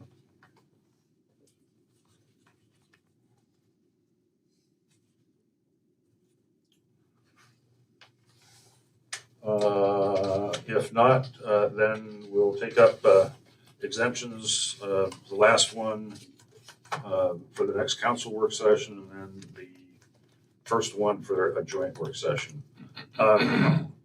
Then I guess let's move into this work session scheduling and regularity thing.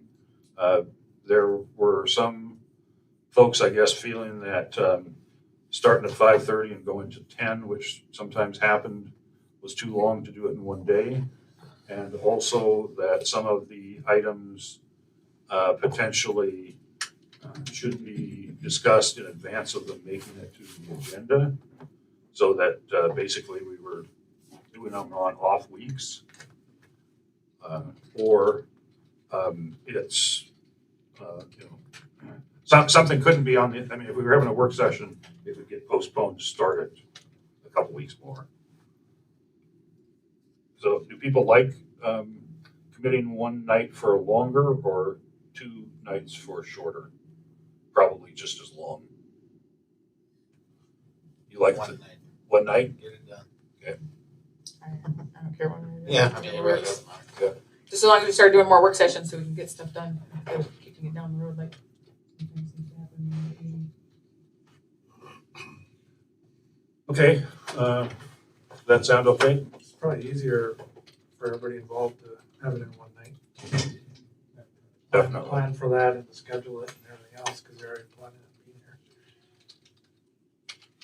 Our sergeant at arms just has to remember, sometimes it might go late.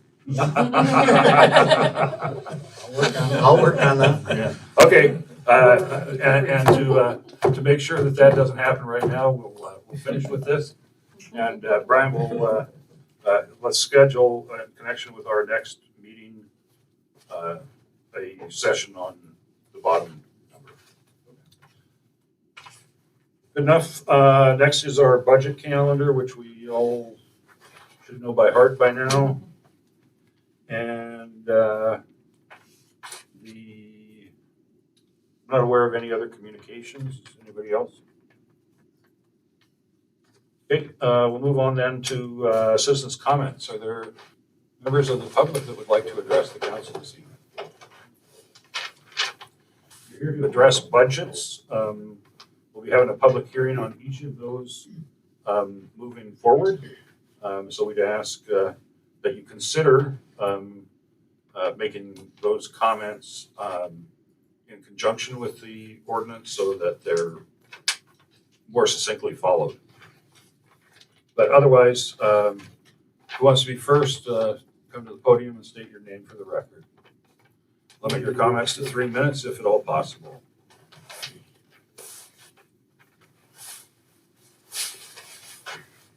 I'm Jim Adams. Thanks for the opportunity. I see the city's been working hard on the homeless problem, and I hope you guys can see to spend some time on opening the sauna here pretty soon. It's cold outside. Sauna would feel good. Thank you.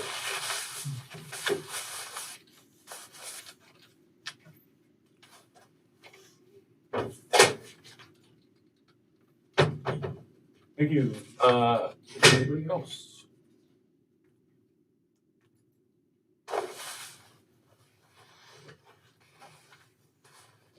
Roland Trowbridge, owner of TSR. I just want to thank the council for navigating the minefield of last year. It's a difficult business year for a multitude of reasons. I don't really care about people's political views on how we did it, but we did it. Glenn Steckman took a lot of flack, and the council had lots of angry people, but all I can say is that none of my staff is expendable, and we were able to make it through the year with nobody getting sick. One of my fears was that my business would be a place where an elder or somebody would get infected,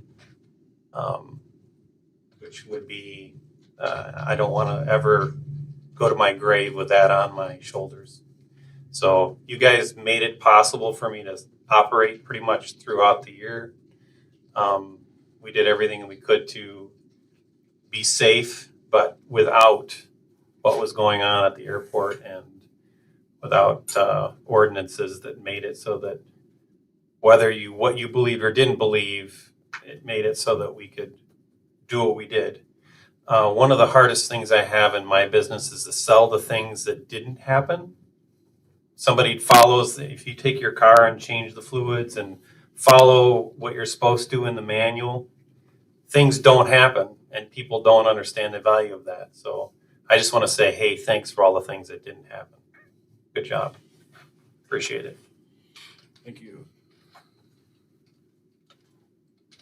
Are there others?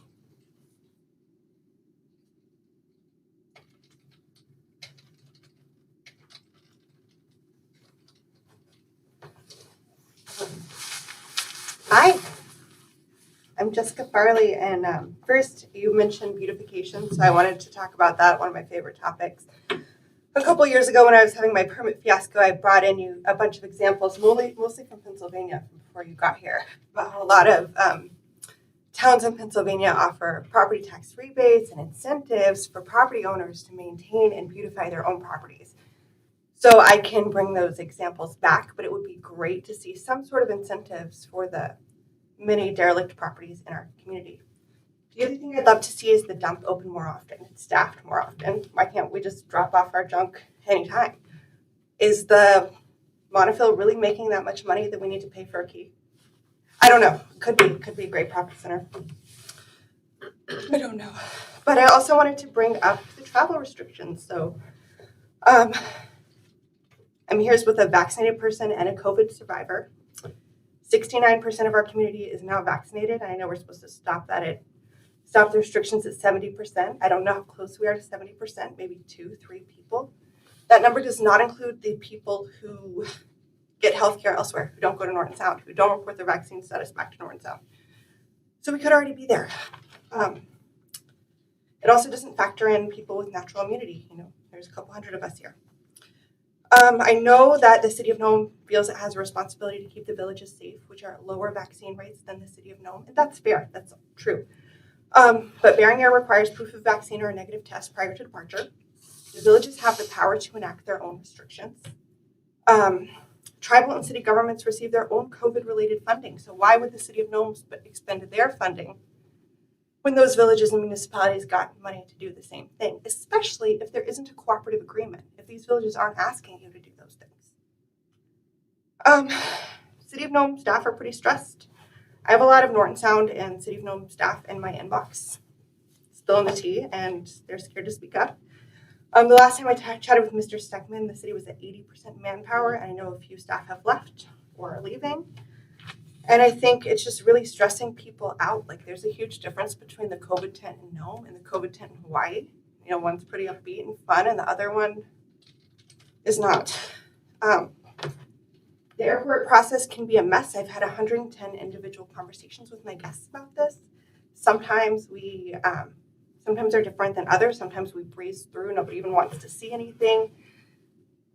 Recently, my husband came through and forgot his COVID card, and Mr. Steckman told him that he had to take a test, even though there is a 14-day quarantine option.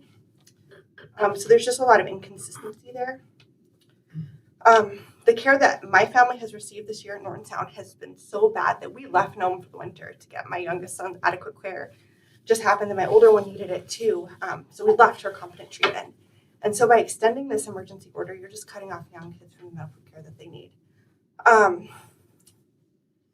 And I think we all know by now that at least one leader at Norton Sound is making money off of the turmoil that they're creating through this pandemic through their staffing agency, by staffing the hospital through their own staffing agency. And so that's a really big conflict of interest. So when I didn't like what Norton Sound had to say about my family's medical care, I got a second opinion. And so I'd like to ask that you do the same thing. That's it. Thanks.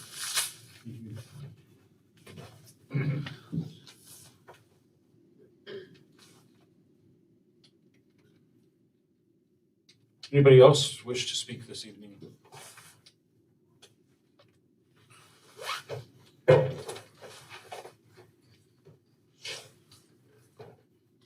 If not, thank you. And we will move on then to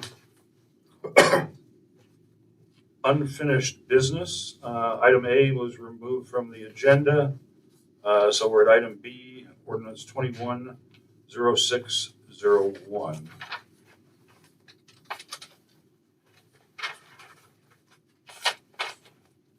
Mr. Clerk, would you read that for the second time? O 210601, an ordinance to establish, approve, and adopt the FY 2022 City of Nome General Fund Municipal Budget and exercising the power to assess and authorize the levy of a general property tax. Thank you. The time is 7:58. We're going to recess into public hearing at this point. Are there members of the public that wish to address the city's general fund budget?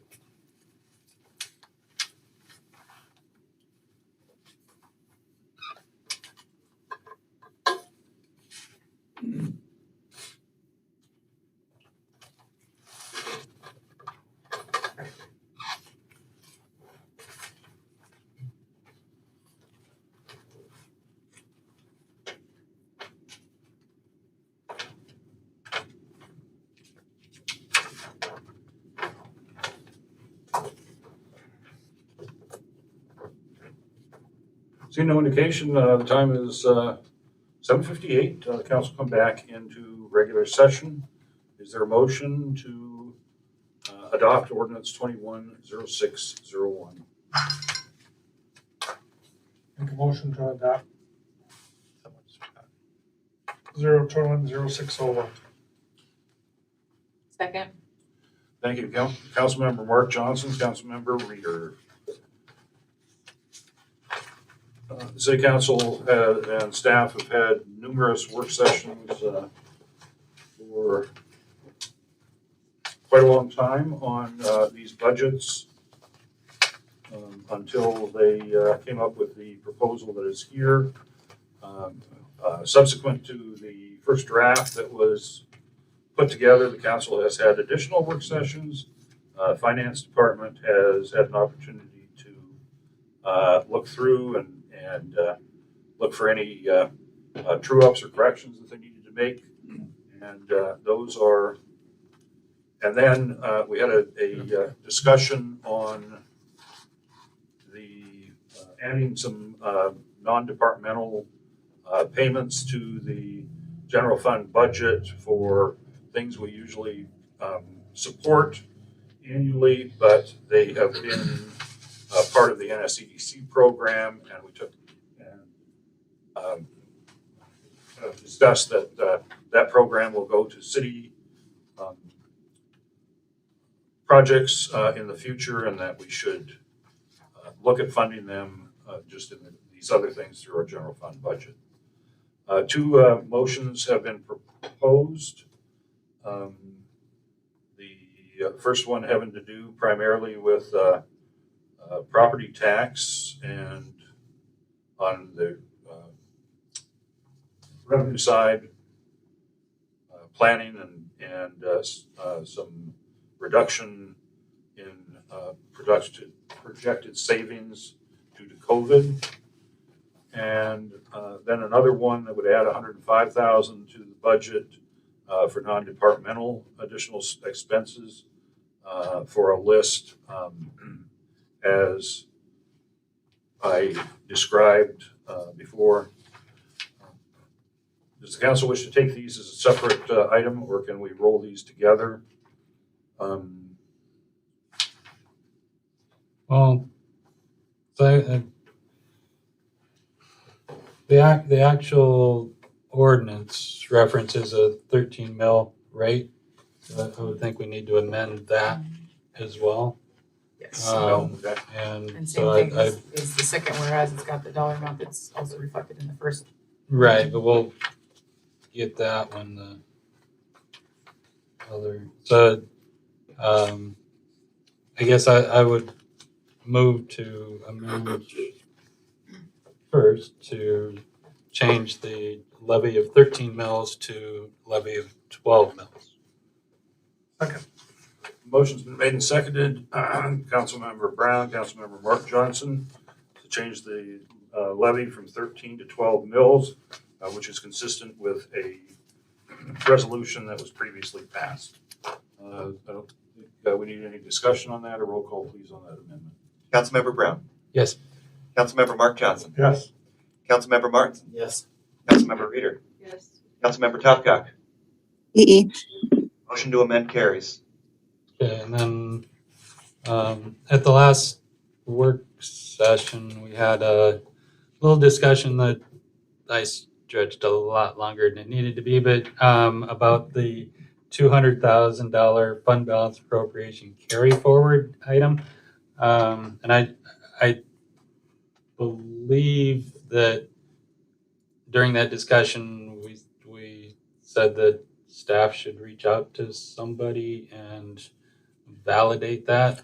We did reach out, and Nikki can also make comment. the language is appropriate to where it is because it's a fund balance appropriation. But we're also referring to the one that's $200,000. I will, what the auditor did mention, typically, wherever I've used the carry forward method, we didn't dip into the fund balance to balance the budget. We typically took the balance, the next year's budget, the estimated surplus that we were going to have. Unfortunately, we are also dipping into our fund balance. So the carry forward is not enough to offset the need out of the fund balance. So what I did talk with Nikki about was so that we would still show it that at least $200,000 is coming out of the surplus that we anticipate, and 600,000 or whatever the number is, 437,000 is coming out of our reserves. So basically, you have $8.7 million in reserves. So you're going to be taking out of that $400,000 plus. So that would reduce it down to roughly $8,300,000. You're okay with that? Well, typically it's basically added to the fund balance and then. Right, and then you take back out, and that way It's the same difference. it reflects this year. That's fine. So what's gonna happen if the surplus from the current fiscal year is actually 287,000? Well, and that other 87,000 just goes into fund balance? it goes into fund balance, or you can turn around and assign it to something else that you would like to see done. You have the right each year when you have a surplus to assign it, to assign the money. Let's say you have 287,000, as you're just indicating, and you decided you wanted to do something or assigned it to another one of our reserve funds. Let's say the automobile and insurance fund. You always have that right. I don't think it's been done here. It's just typically rolled into the general fund. Right. But some communities turn around and say, okay, we got a $300,000, normally they're not dipping into their reserves, and they say, okay, we're going to assign this to this fund, we're going to assign this to this fund, and assign this to that fund, if using a thirds example. Yeah. I'm not going to make this motion because I change it, so somebody else can do it. Okay, if we take Nikki's motion as it is, somebody else can make it, but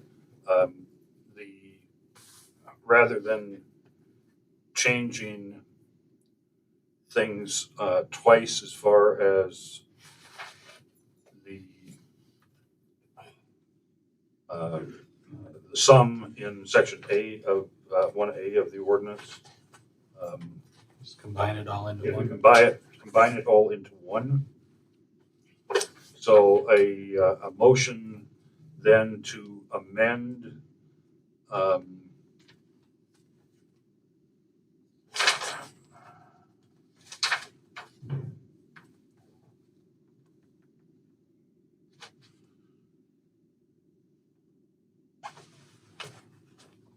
so that's 375,667,36. So the total revenue and expense numbers in the second Second amendment memo. are the finals. Correct. So you just wouldn't mention them in the first one. You just quote the changes, and then the changes in the second memo, and then the totals.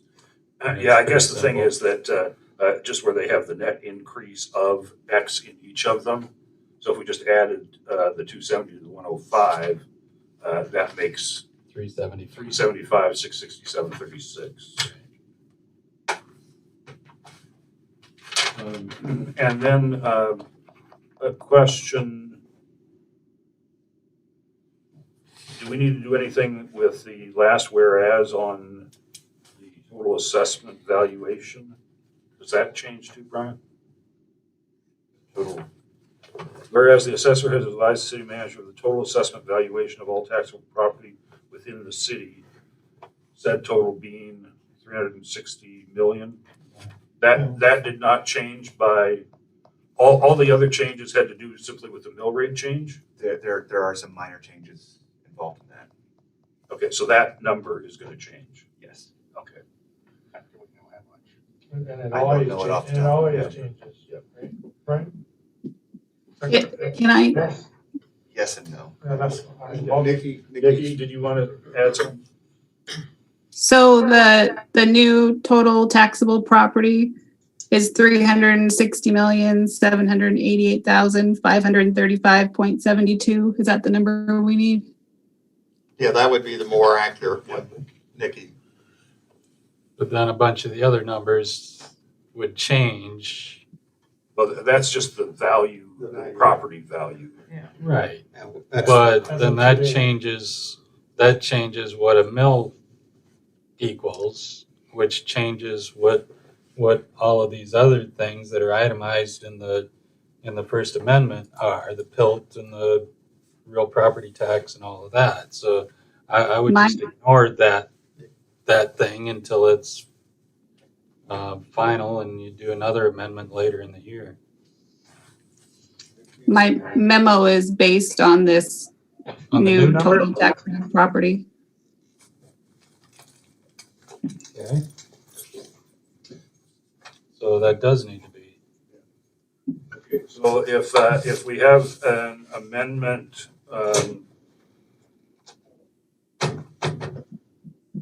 we need to amend the whereas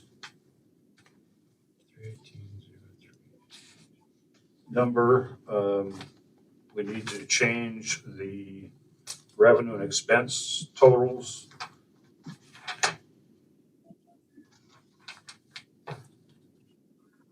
And so basically, all the detail in here, it's just changing those two numbers. So that the number in the last whereas goes to 360,788,535.72. And section A1 number changes to 13,647,22039. All right, Nikki? I'll swap in the second whereas as well. Nikki, did you understand that? Can you say that last part again? You were cutting out. Okay, so we're changing to the 360,788,535.72. And then just section 1A just needs to be this 13,647,220.39. Correct. And in the first whereas also then would be changed by that same change to section 1A.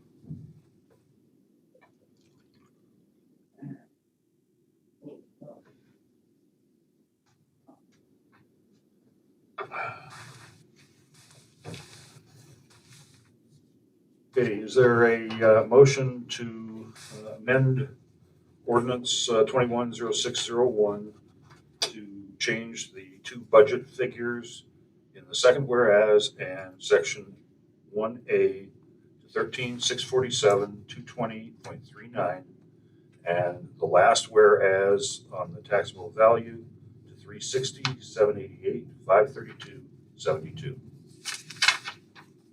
So move. Second. Thank you, Councilmember Johnson, Councilmember Martinson. Any discussion? Roll call on the adoption, please. Councilmember Mark Johnson. Yes. Councilmember Martinson. Yes. Councilmember Reader. Yes. Councilmember Topcock. EE. Councilmember Brown. Yes. Motion carries. Okay, the next one is the ordinance 210602, Mr. Clerk. Now we gotta do the main one. Okay. We gotta do the other amendment. What's the other amendment? All of them. That was it. That was all. That of was it. it? That was it. Yeah. you're just So we amending don't the ordinance. itemize the decrease of, There's nothing in the ordinance that actually says Oh, what okay. that is. you're right. Yeah, okay. Thank you, Mr. Parliamentarian. Roll call, please. Councilmember Topcock. EE. Councilmember Brown. Yes. Councilmember Mark Johnson. Yes. Councilmember Martinson. Yes. Councilmember Reader. Yes. Motion carries as amended. Thank you. Next is ordinance 210602, Mr. Clerk. O-210602, an ordinance to establish, approve, and adopt the FY 2022 City of Nome School Debt Service Fund budget. Thank you. Council stand in recess to take public testimony on the school debt service fund budget. Time is 8:14. Members of the public that wish to address this ordinance this evening.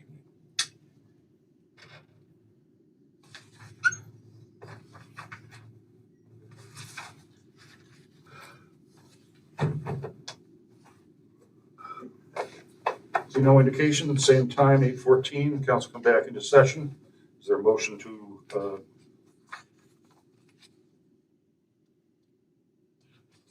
we already did the motion. No, we didn't do the motion, okay. To adopt ordinance 210602. Move to adopt ordinance 210602. Thank you. Is there a second? Second.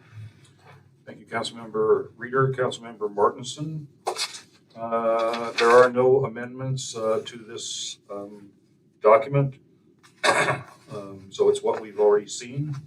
Unless there's objection, a roll call please on its adoption. Councilmember Mark Johnson. Yes. Councilmember Martinson. Yes.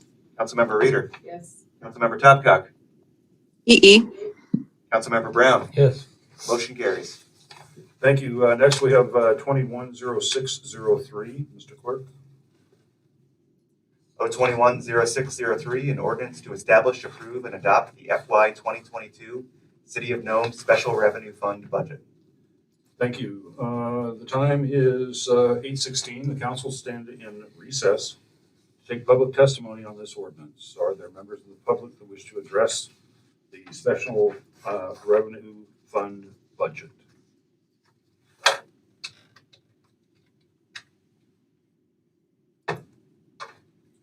Not to cut you off, but wave real wildly. Seeing no wild waves, the council come back into session. Sorry, I thought we froze up. Oh. And let's, we have the motion to adopt, so we're ready for a roll call. No. What's that? We don't have a motion yet. Just went into public session and now we have to have a motion. Okay, all right. It's okay, John, we got you. Yeah, thank you. Okay, motion again. Is there a motion? I move to approve ordinance 210603. Second. Thank you, Councilmember Reader, Councilmember Martinson.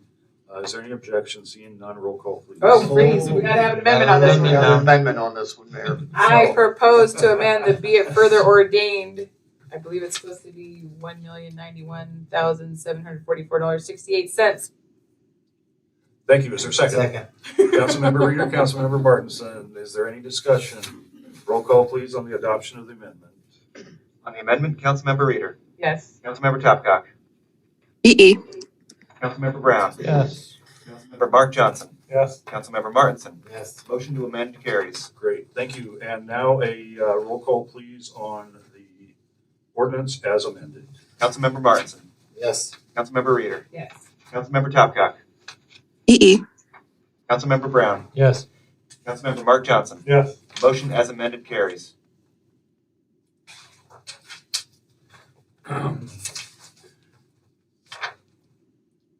Okay, the next one is ordinance 210604. O-210604, an ordinance to establish, approve, and adopt the FY 2022 City of Nome Capital Projects Fund budget. Thank you. Council stand in recess, the time's 8:18. We'd like to take public testimony on the capital projects fund budget.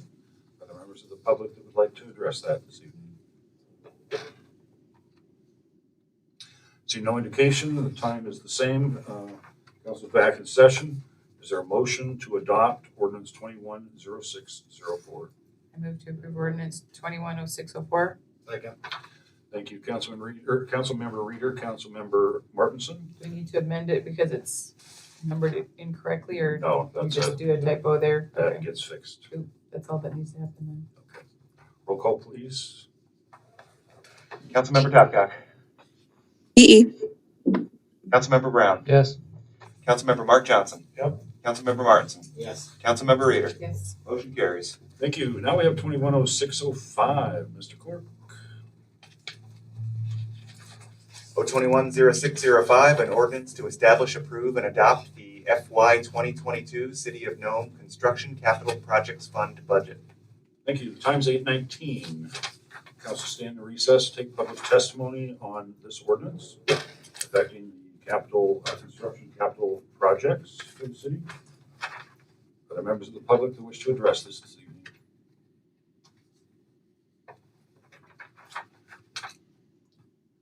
Seeing no indication, time 8:19, come back into session, roll call, or excuse me, a motion to adopt ordinance 210605. Move to approve ordinance 210605. Second. Councilmember Reader, Councilmember Martinson. Any discussion? Roll call, please, on its adoption. Councilmember Brown. Yes. Councilmember Mark Johnson. Yes. Councilmember Martinson. Yes. Councilmember Reader. Yes. Councilmember Topgach. EE. Motion carries. Thank you. The next one is 210606, City of Nome Port Fund budget. Oh, no, Mr. Clerk, would you read it, please? 0210606, an ordinance to establish, approve, and adopt the FY 2022 City of Nome Port of Nome Fund budget. Thank you. The time is 8:20. Council stand in recess to take public testimony on this ordinance. Are there members of the public that would wish to speak to this evening?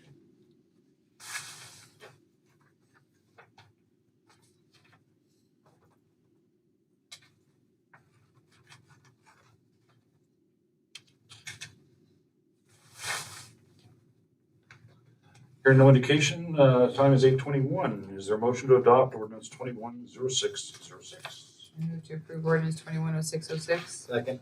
Thank you, Councilmember Reader, Councilmember Martinson. Is there any discussion? I move to amend, be it further ordained, to the sum of $2,837,811.29.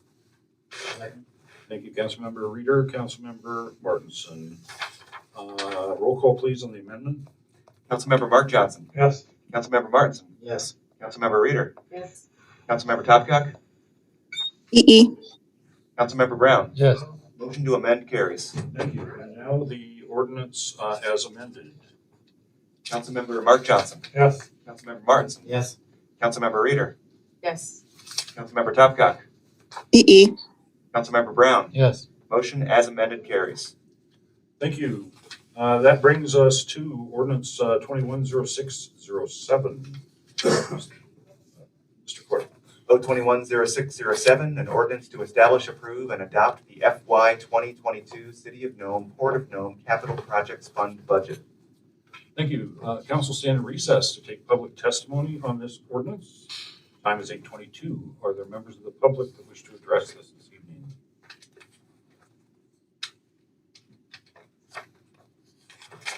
See no indication, call the council back into session. Is there a motion to adopt ordinance 210607? Move to approve ordinance 210607. Second. Councilmember Reader, Councilmember Martinson, Councilmember Reader. Move to amend the be it further ordained to the sum of $4,829,353.08. Thank you, Councilmember Reader, Councilmember Martinson. Any discussion on the amendment? Not seen any. Roll call, please, on the amendment. Councilmember Reader. Yes. Councilmember Topgach. EE. Councilmember Brown. Yes. Councilmember Mark Johnson. Yes. Councilmember Martinson. Yes. Motion to amend carries. Thank you. And now a roll call, please, on the adoption of the ordinance as amended. Councilmember Martinson. Yes. Councilmember Reader. Yes. Councilmember Topgach. EE. Councilmember Brown. Yes. Councilmember Mark Johnson. Yes. Motion as amended carries. Thank you. That brings us through all of our ordinances on the budget. And lest you get the impression that we're racing through these without any thought, we've been working on these things since February. There have been many, many, many sessions on these documents, and we're very happy to move them aside. The next, that takes care of the new business, old business, new business. Ordinance 210608. Mr. Clerk. O-210608, an extension of a local emergency authorizing the Nome Common Council to direct the city manager to take necessary actions to reduce the impact and spread of COVID-19 throughout the city of Nome. Thank you. Is there a motion to pass ordinance 210608 on to second reading, public hearing, and final passage at the next meeting? I'll move to approve ordinance number. Thank you, Councilmember Second. Councilmember Brown. Is there any big discussion at this point? Save it till next time. Roll call, please. Is there any? Okay, roll call, please. Councilmember Topgach. EE. Councilmember Brown. Yes. Councilmember Mark Johnson. So pass to the next session. Second reading. Yes. Second reading. Councilmember Martinson. No. Councilmember Reader. Yes. Motion carries. Thank you. That brings us then to resolution 210601. Mr. Clerk. R-210601, a resolution approving a labor agreement between the City of Nome and the City of Nome Employees Association through December 31st, 2021. Thank you. Is there a motion to adopt resolution 210601? Move to adopt resolution 210601. Second. Thank you, Councilmember Reader, Councilmember Martinson. Mr. Manager. This has been discussed with you, and I, as in my manager's minutes, request that you approve this.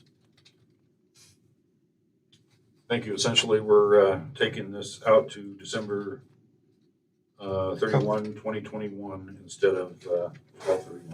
I just asked a quick question. What's a CBA that was in there? Collective bargaining agreement. I should have, I did not. Why only 1 year? Said they had some unique circumstances. Well, I mean, we could not come to an agreement. I think some of this, frankly, was the result. I've never, in all my years in negotiating contracts, done it by Zoom. And I've done a number of labor contracts. And I think this created some difficulties between me and their chief negotiator, which was Mr. Roach.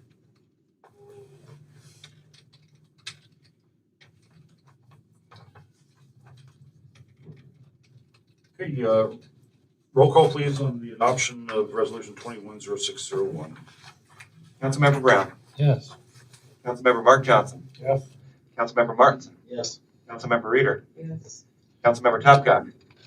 EE. Motion carries. Thank you. That brings us to resolution 210602. R-20, Go ahead, Mr. Cook. R-210602, a resolution authorizing the city manager to enter into an agreement with PND Engineers, Inc. to attend a design charrette hosted by the U.S. Army Corps of Engineer Alaska District to facilitate effective coordination in the design of local service facilities within the Port of Nome Modifications Project and Arctic Port Expansion. Thank you. We're talking about spending $6,660. Is there a motion to adopt resolution 210602? I move to approve resolution 210602. Second. Councilmember Reader, Councilmember Martinson. Any discussion? Roll call, please, on its adoption. Councilmember Mark Johnson. Yes. Councilmember Martinson. Yes. Councilmember Reader. Yes. Councilmember Topgod. E. Councilmember Brown. Yes. Motion carries. Thank you. That brings us through new business and on to reports. Mr. Morton, please. Good evening, Ken Morton on behalf of NGE. Despite what it looks like outside, summer construction is in full swing. Most notably Bering Street that everybody's been probably cursing about. Construction is going well. We're having some water test results that should be done tomorrow, or back tomorrow. And that first section between Front Street and Loman will be backfilled. Then we'll move on into the next section between First or Polaris Alley, depending on what you want to call it, up to Second. That part's going well. Also on the water sewer world, the crews have been working primarily to identify and correct a number of leaks to the water distribution system. We've got more to deal with this spring than we have had in recent spring times. We had a pretty cold winter perhaps as part of it. We should be jetting sewers by now and we're not. So the crew has started working 5-10 hour days to try to get ahead or get back to where we should be. On the line crew side, wall relocation, a couple of those for an airport project here earlier this month. Then last Friday, they just about finished up the service extension across Port Road for a satellite ground station that's supposed to go into service this month, but I doubt it'll happen. It'll happen, but just not at the end of this month. Their project's going to slip. Interviews for our apprentice lineman position are planned for next Friday, so I've not seen the list of candidates because it's coordinated through IBEW. It's not ran through us. It's a little bit different. On the power plant front, you'll see in the Nome Nugget here Friday a legal ad, advising folks of the public notice period for our oil discharge prevention and contingency plan renewal. Comment period will be for a month. And go from there. Earlier this month, and actually just finished up last week, we had internal and external inspections for our 4 primary fuel tanks. Reports are not due in yet, but don't expect anything too alarming. The crew is working on putting liners in the 3 tanks that we had that were previously not lined. But that's all going well as well. Any questions on this or anything else utility related? Thank you. Thank you. I hope you don't have to run for that. Back on. Mr. City Manager. Thank you. You have my report attached.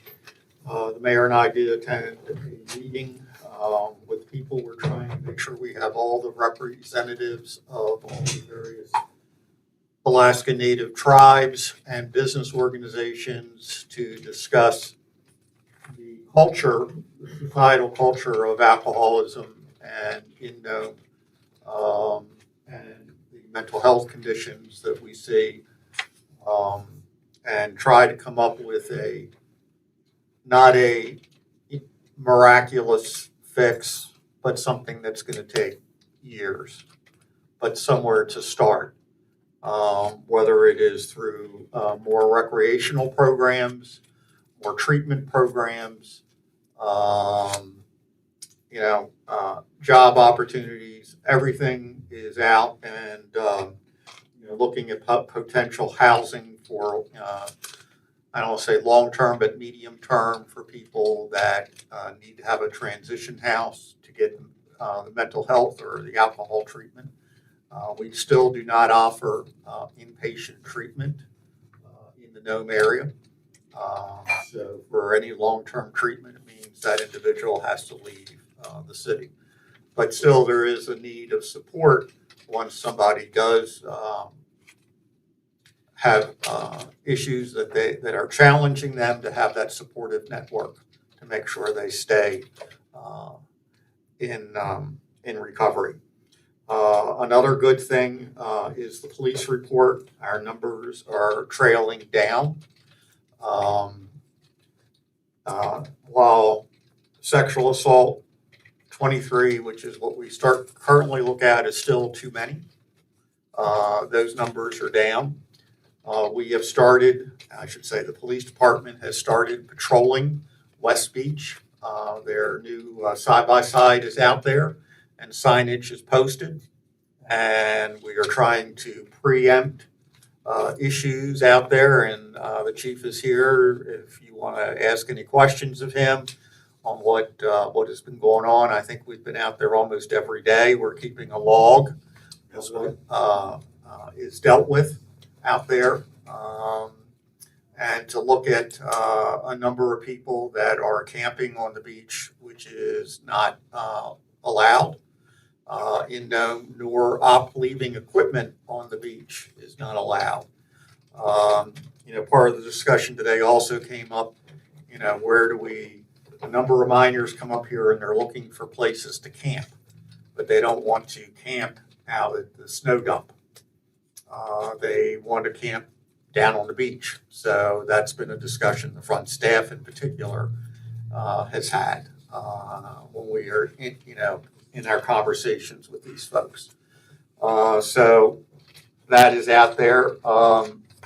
As Mrs. Farley said, yes, I will probably be coming with some ideas that we have used in Pennsylvania, but I need to speak with Mr. Chandler to see what may be legal in Pennsylvania, because a lot of that required state authorization.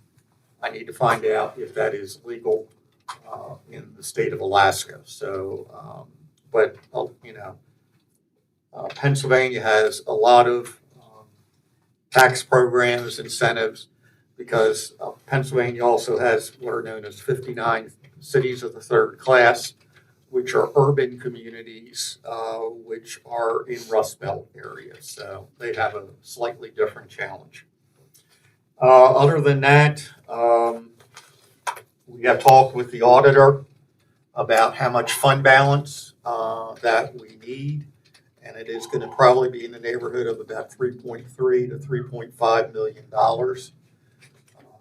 So if you want to challenge some of your fund balance into different projects, that's why we would like to sit down. The staff and I would like to sit down with the council probably in October to discuss for the following year's budget. And we're still waiting for complete guidance yet from the ARPA money. The Alaska Municipal League, which I'm probably going to sign, once has offered to provide consulting for us up to $1,000 on how to spend the ARPA money. As you may recall, they provided us guidance with the BDO, through BDO, and you also made a contribution to them last year for that assistance. This year they're taking a different approach. Those who want it can pay for it, but those who don't will not get that level of consulting with for the ARPA money. So that's pretty much what I have, and I know Joy, who we have welcomed back to Nome, as the port gets busier, is here to answer any questions that you may have or add anything to our report. And obviously, the chief is here to talk about anything you may have in regards to what is going on in the police department. And I will say we are adding on help right now. We've had 2 new officers start. We are down. We have an officer, an investigator starting towards the end of the year. We just added on a maintenance worker, and we're going to be discussing hiring an equipment operator tomorrow. So. Thank you. Mark your calendar to discuss goals for our organization. Are we going to have that discussion, or is that just a note for us? I would like to have a discussion. It would certainly help my direction for me, but also for the staff on what you would like to see us accomplish I mean, I appreciate no one wants to do work sessions, but we would at least like to have a, somewhere very, and obviously it has to be a public meeting, but a very relaxed interaction between the council and the senior staff on things that you would like to see, and they may just let you know what they would like to do, have support financially to accomplish it. Any room left on our calendar that we're working on? Well, the council, some of the staff asked for October. That's the reason why Oh, that's October. that's why I put that there. Got it. Well, We have a lot of people that are, as I mentioned, not being fairly liberal. They did not get an opportunity to get out of here last year, and we have a lot of people that their vacation is a way to recharge themselves and totally disconnect from the city manager. how about this CARES funding that you recommend phase 7? Yes. Is that something that you're gonna do soon? Is that something we need to Yes. talk about? It's, This has to be spent by December? it has to be spent by December 31st. We are going to come up with a phase 7. You had mentioned taking also into consideration the crafters in that. So that would be also, I forgot to add that in, but you talked about the hospitality industry, which would also include the B&Bs. And last time we used a number of roughly $7,500, which was the maximum. That we may propose an increase to that up to 10,000. And obviously the crafters, if you follow what you did before, which was $300, which would be about $6,000. And just so you know, we have, I'm asking Cheryl to reach out to see if the crafters would like to have a craft fair. There's no reasons to limit having a craft fair.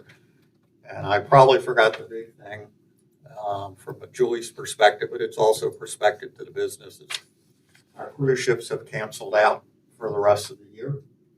So that was 5 vessels that would, 5 ports. Four calls, excuse me, of about 100 to 150 passengers.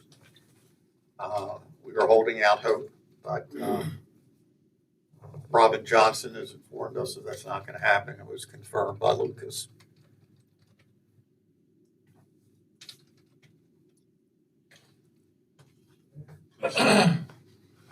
So I appreciate all the work that you've done and that we've gone through this last year for combating COVID and what we've done at the airport. But I have heard more and more unwelcoming comments as far as arriving in Nome. And I'd like to, even though we have this ordinance coming up in 2 weeks, I'd like to talk about changing our current directive of how we approach people coming into town. Because currently, I came back last night, I had a very good experience with Mr. Bellamy, who was out there, very pleasant, welcoming to Nome. This is what we have, very welcome thing, but I've heard a lot of comments from other people who have not had that experience. And I also saw police officers out there, and I've heard comments from other people arriving that that's maybe not the best scenario of welcoming people in Nome with giving directive to the police officers to be there at the thing, welcoming you to Nome.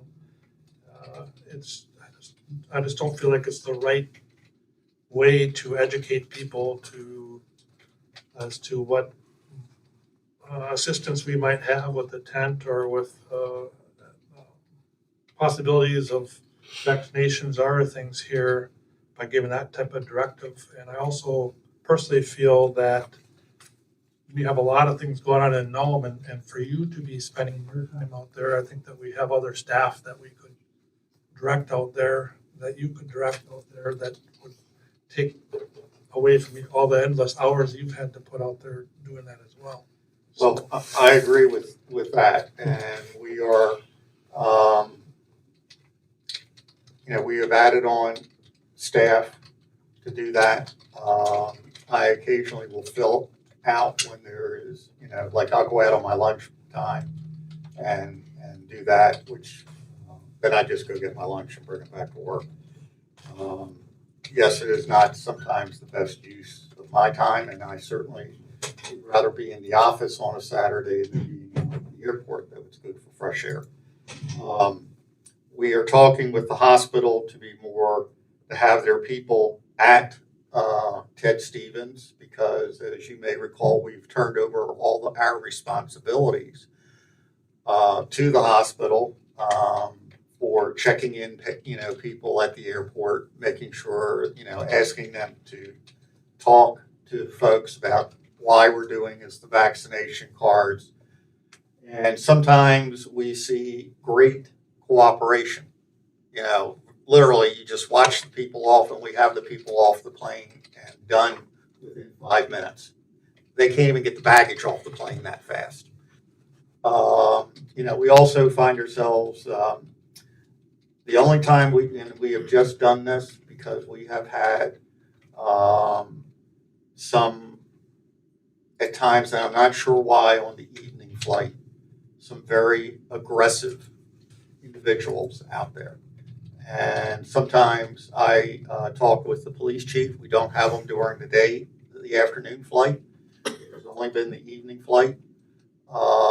And sometimes we have 2 women out there. And, I don't want, if anybody thinks I'm having great fun out of this or joy, it's no. The only thing I take is, as it was discussed the last time, we've had less than 4% infection rate in Nome in the district, census district. We've had no one die here, thank God. You saw my recommendations in the manager's recommendations, and there's always ways for us to do something better. So as I said, I want to be out of it by the end of this week. We are scheduling out. We have enough people now to make sure we're covered. And whether it's through using Mr. Bellamy, who is right now soon will probably be a full-time employee, but is a part-time employee, and other part-time employees have wanted to do work out there, and some of our full-time employees, it's allowing them to get some overtime. And I think it's important to remember, for everybody to remember, this is coming out of the Department of Health and Social Services for any of our time out there right now. And we may start looking at recommending using some ARPA money, because the ARPA funds have a lot more limitations and do not have the flexibility as the CARES funds had. So, I hear people's concerns. We want it to be as smooth as it can be, because no one wants to hold anybody up at the airport. Well, I just want to get back to we have always been a very welcoming town. I want to get back to that. I don't want to have people combative or feeling like they have to be combative at the airport and arriving in Nome. And however we can accomplish that without having that feeling like we're having that what you're saying, aggressive action. We need to take measures to not have that happen.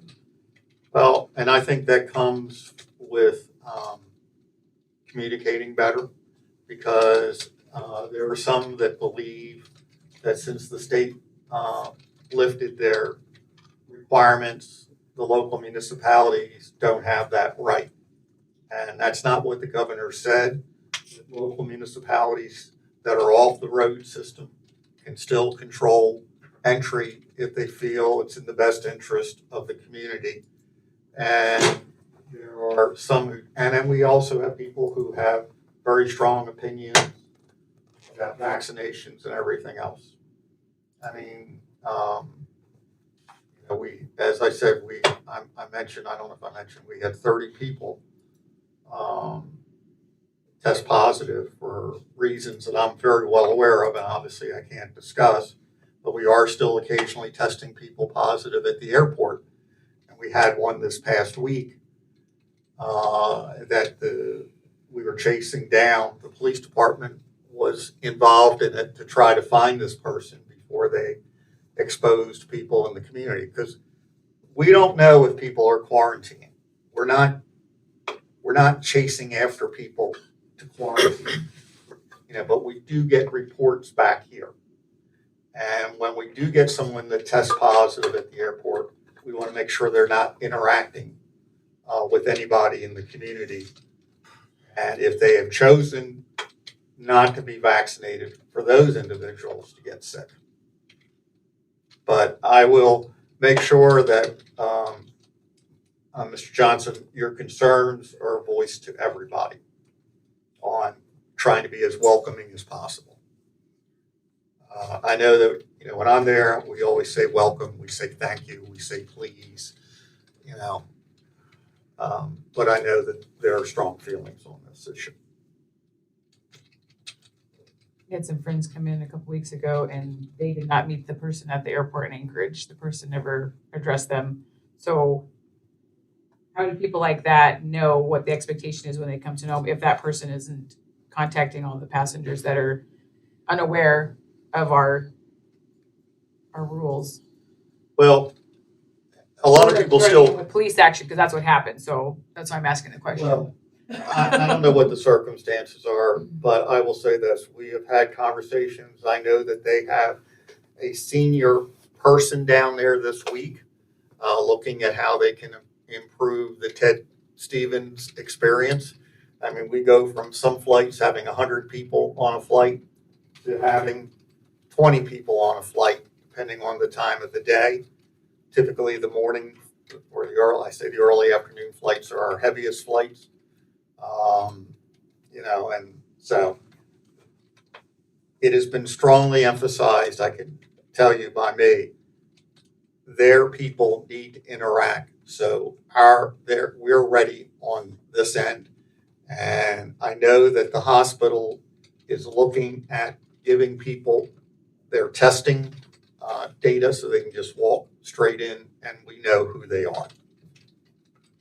But there is a problem because there's typically, 9 to 15 people that come up late and there's no conversation with.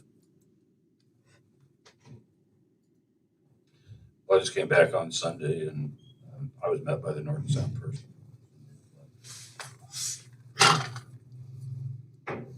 I was also on the evening flight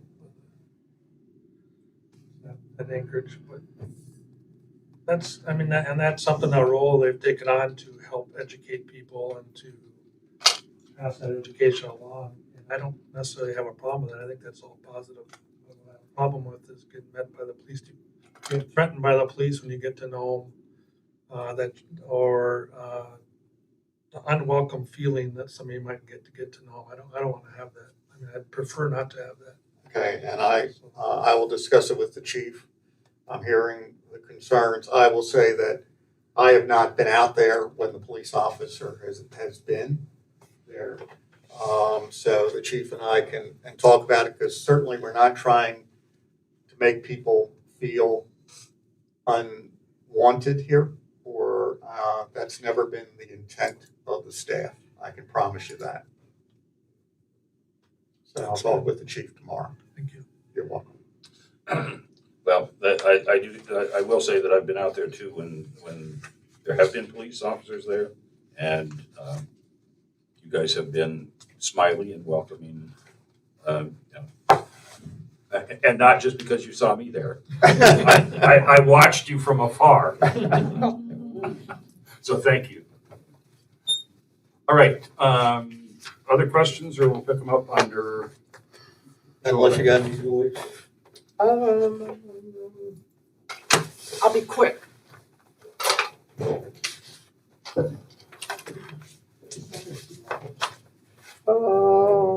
Yeah, I said I'd be quick. Where they? Port director.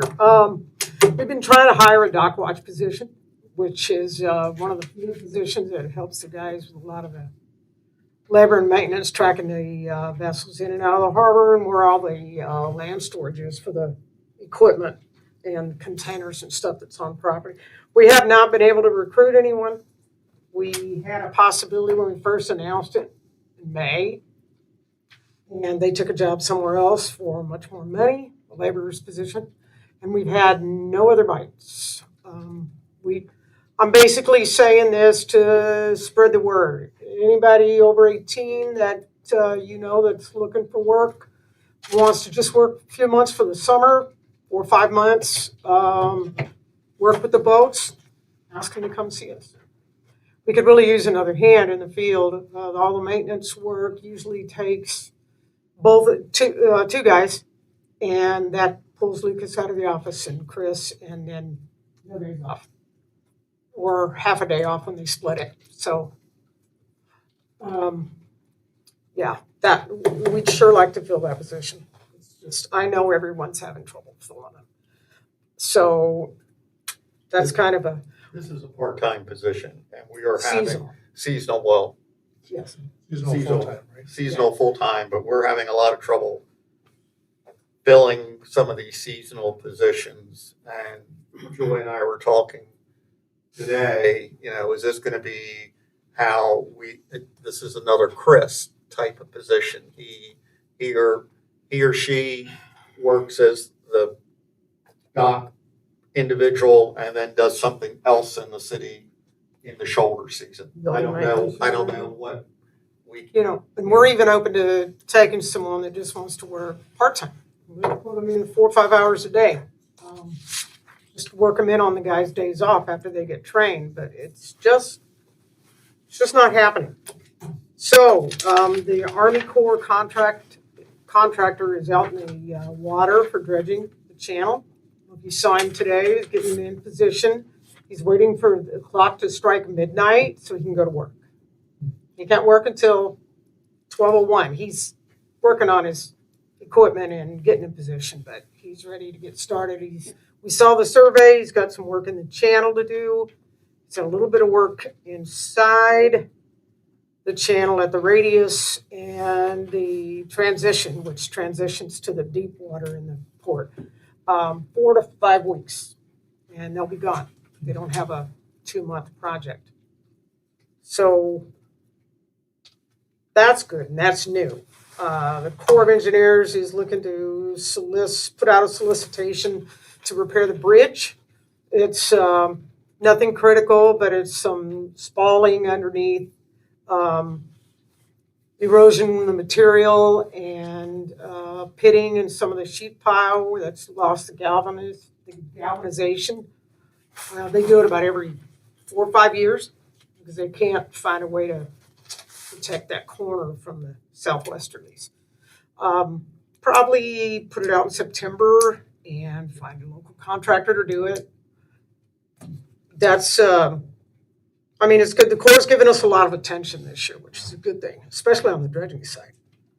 And then they've got the sediment under the Causeway Bridge that they want to get out. They're looking at offering that option to the existing Corps contractor, probably August, September.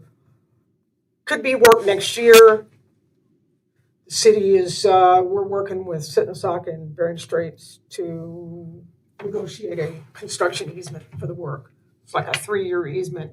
We're going to dig out the beach west and try to set it up. Dig out the bridge, dig out the beach, and try to set it up where it's got a good 5, 6, 8 year pocket to fill before it plugs the bridge. That's their next plan, since they couldn't get the west sump to ever stay dug out. It was filling in as a contractor was digging it years ago. So, Corps, things are going well with the Corps. Concrete ramp replacement project,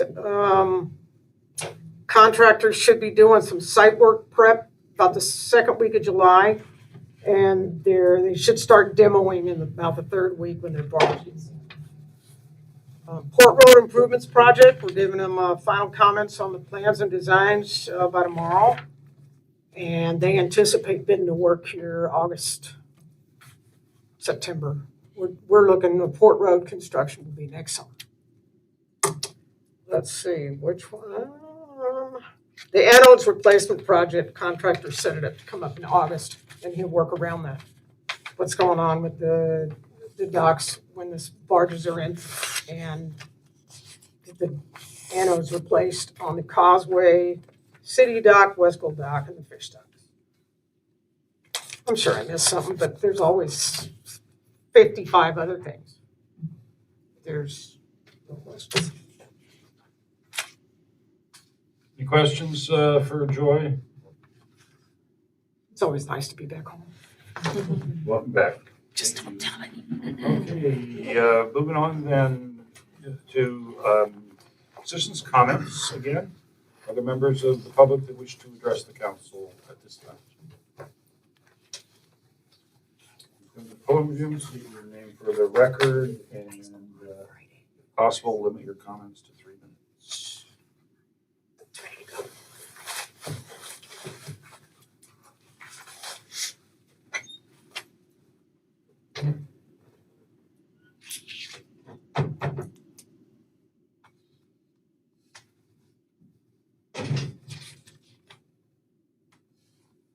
Okay, we will then move on to council member comments. Mr. Clerk?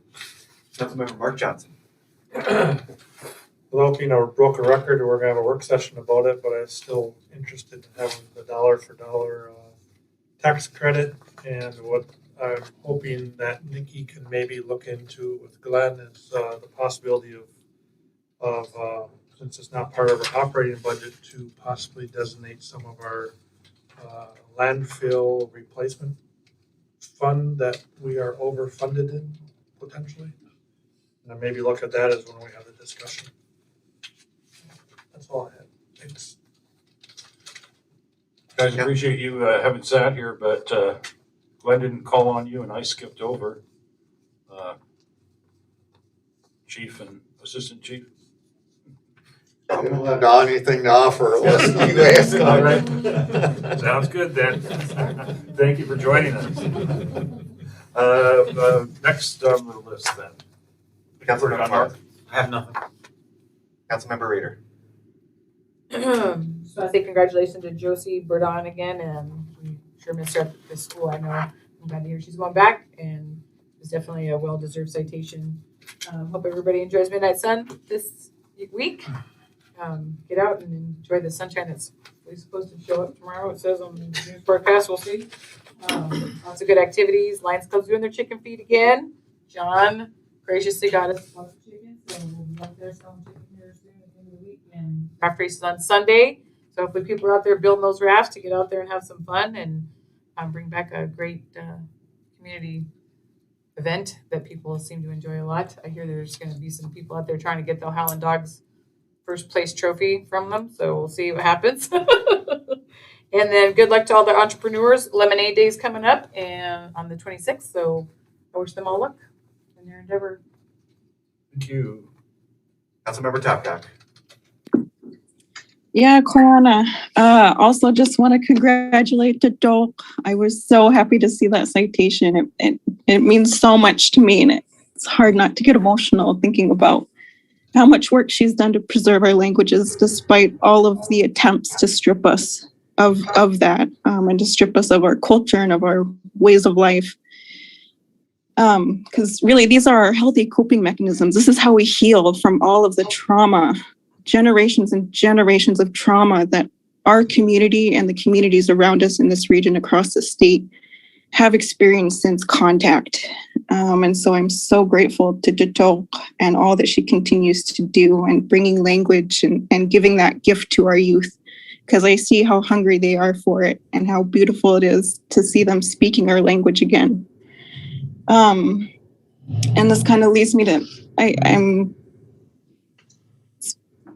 so all the discussion around alcoholism and drunkenness and homelessness is, I guess, particularly hard because of all of this trauma that has built up over generations. It's devastated our people.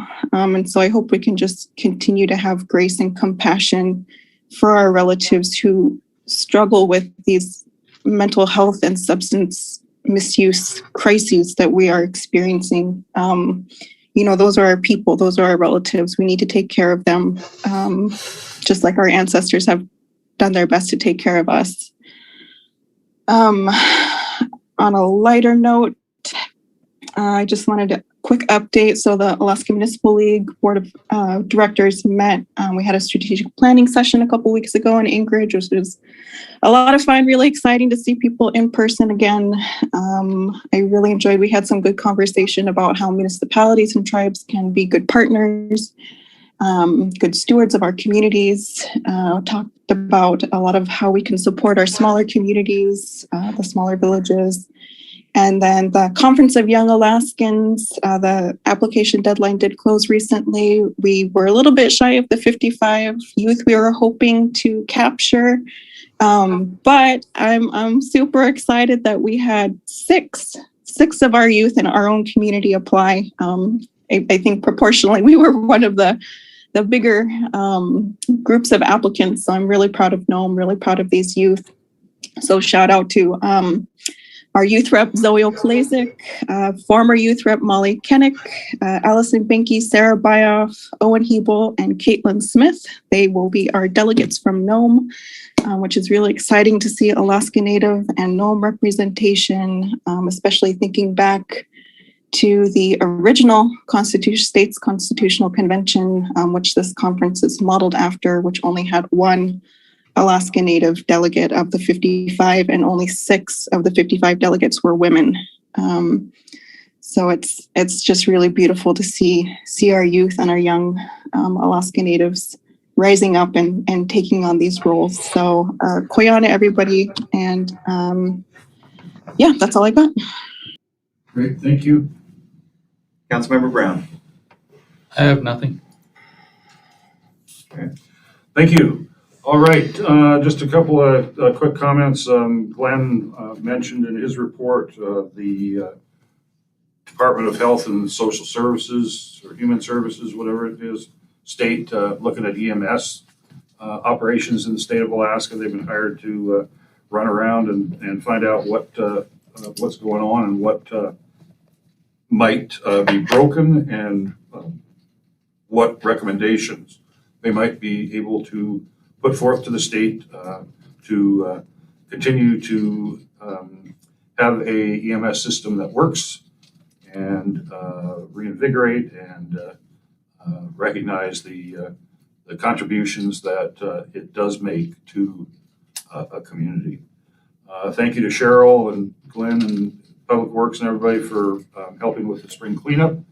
The weather was a little bit not nice that day too, but nonetheless, we did have some people out there, and there were some bikes provided by the city that were given out in the raffle to folks that had picked up sufficient quantities to get the right color of ticket.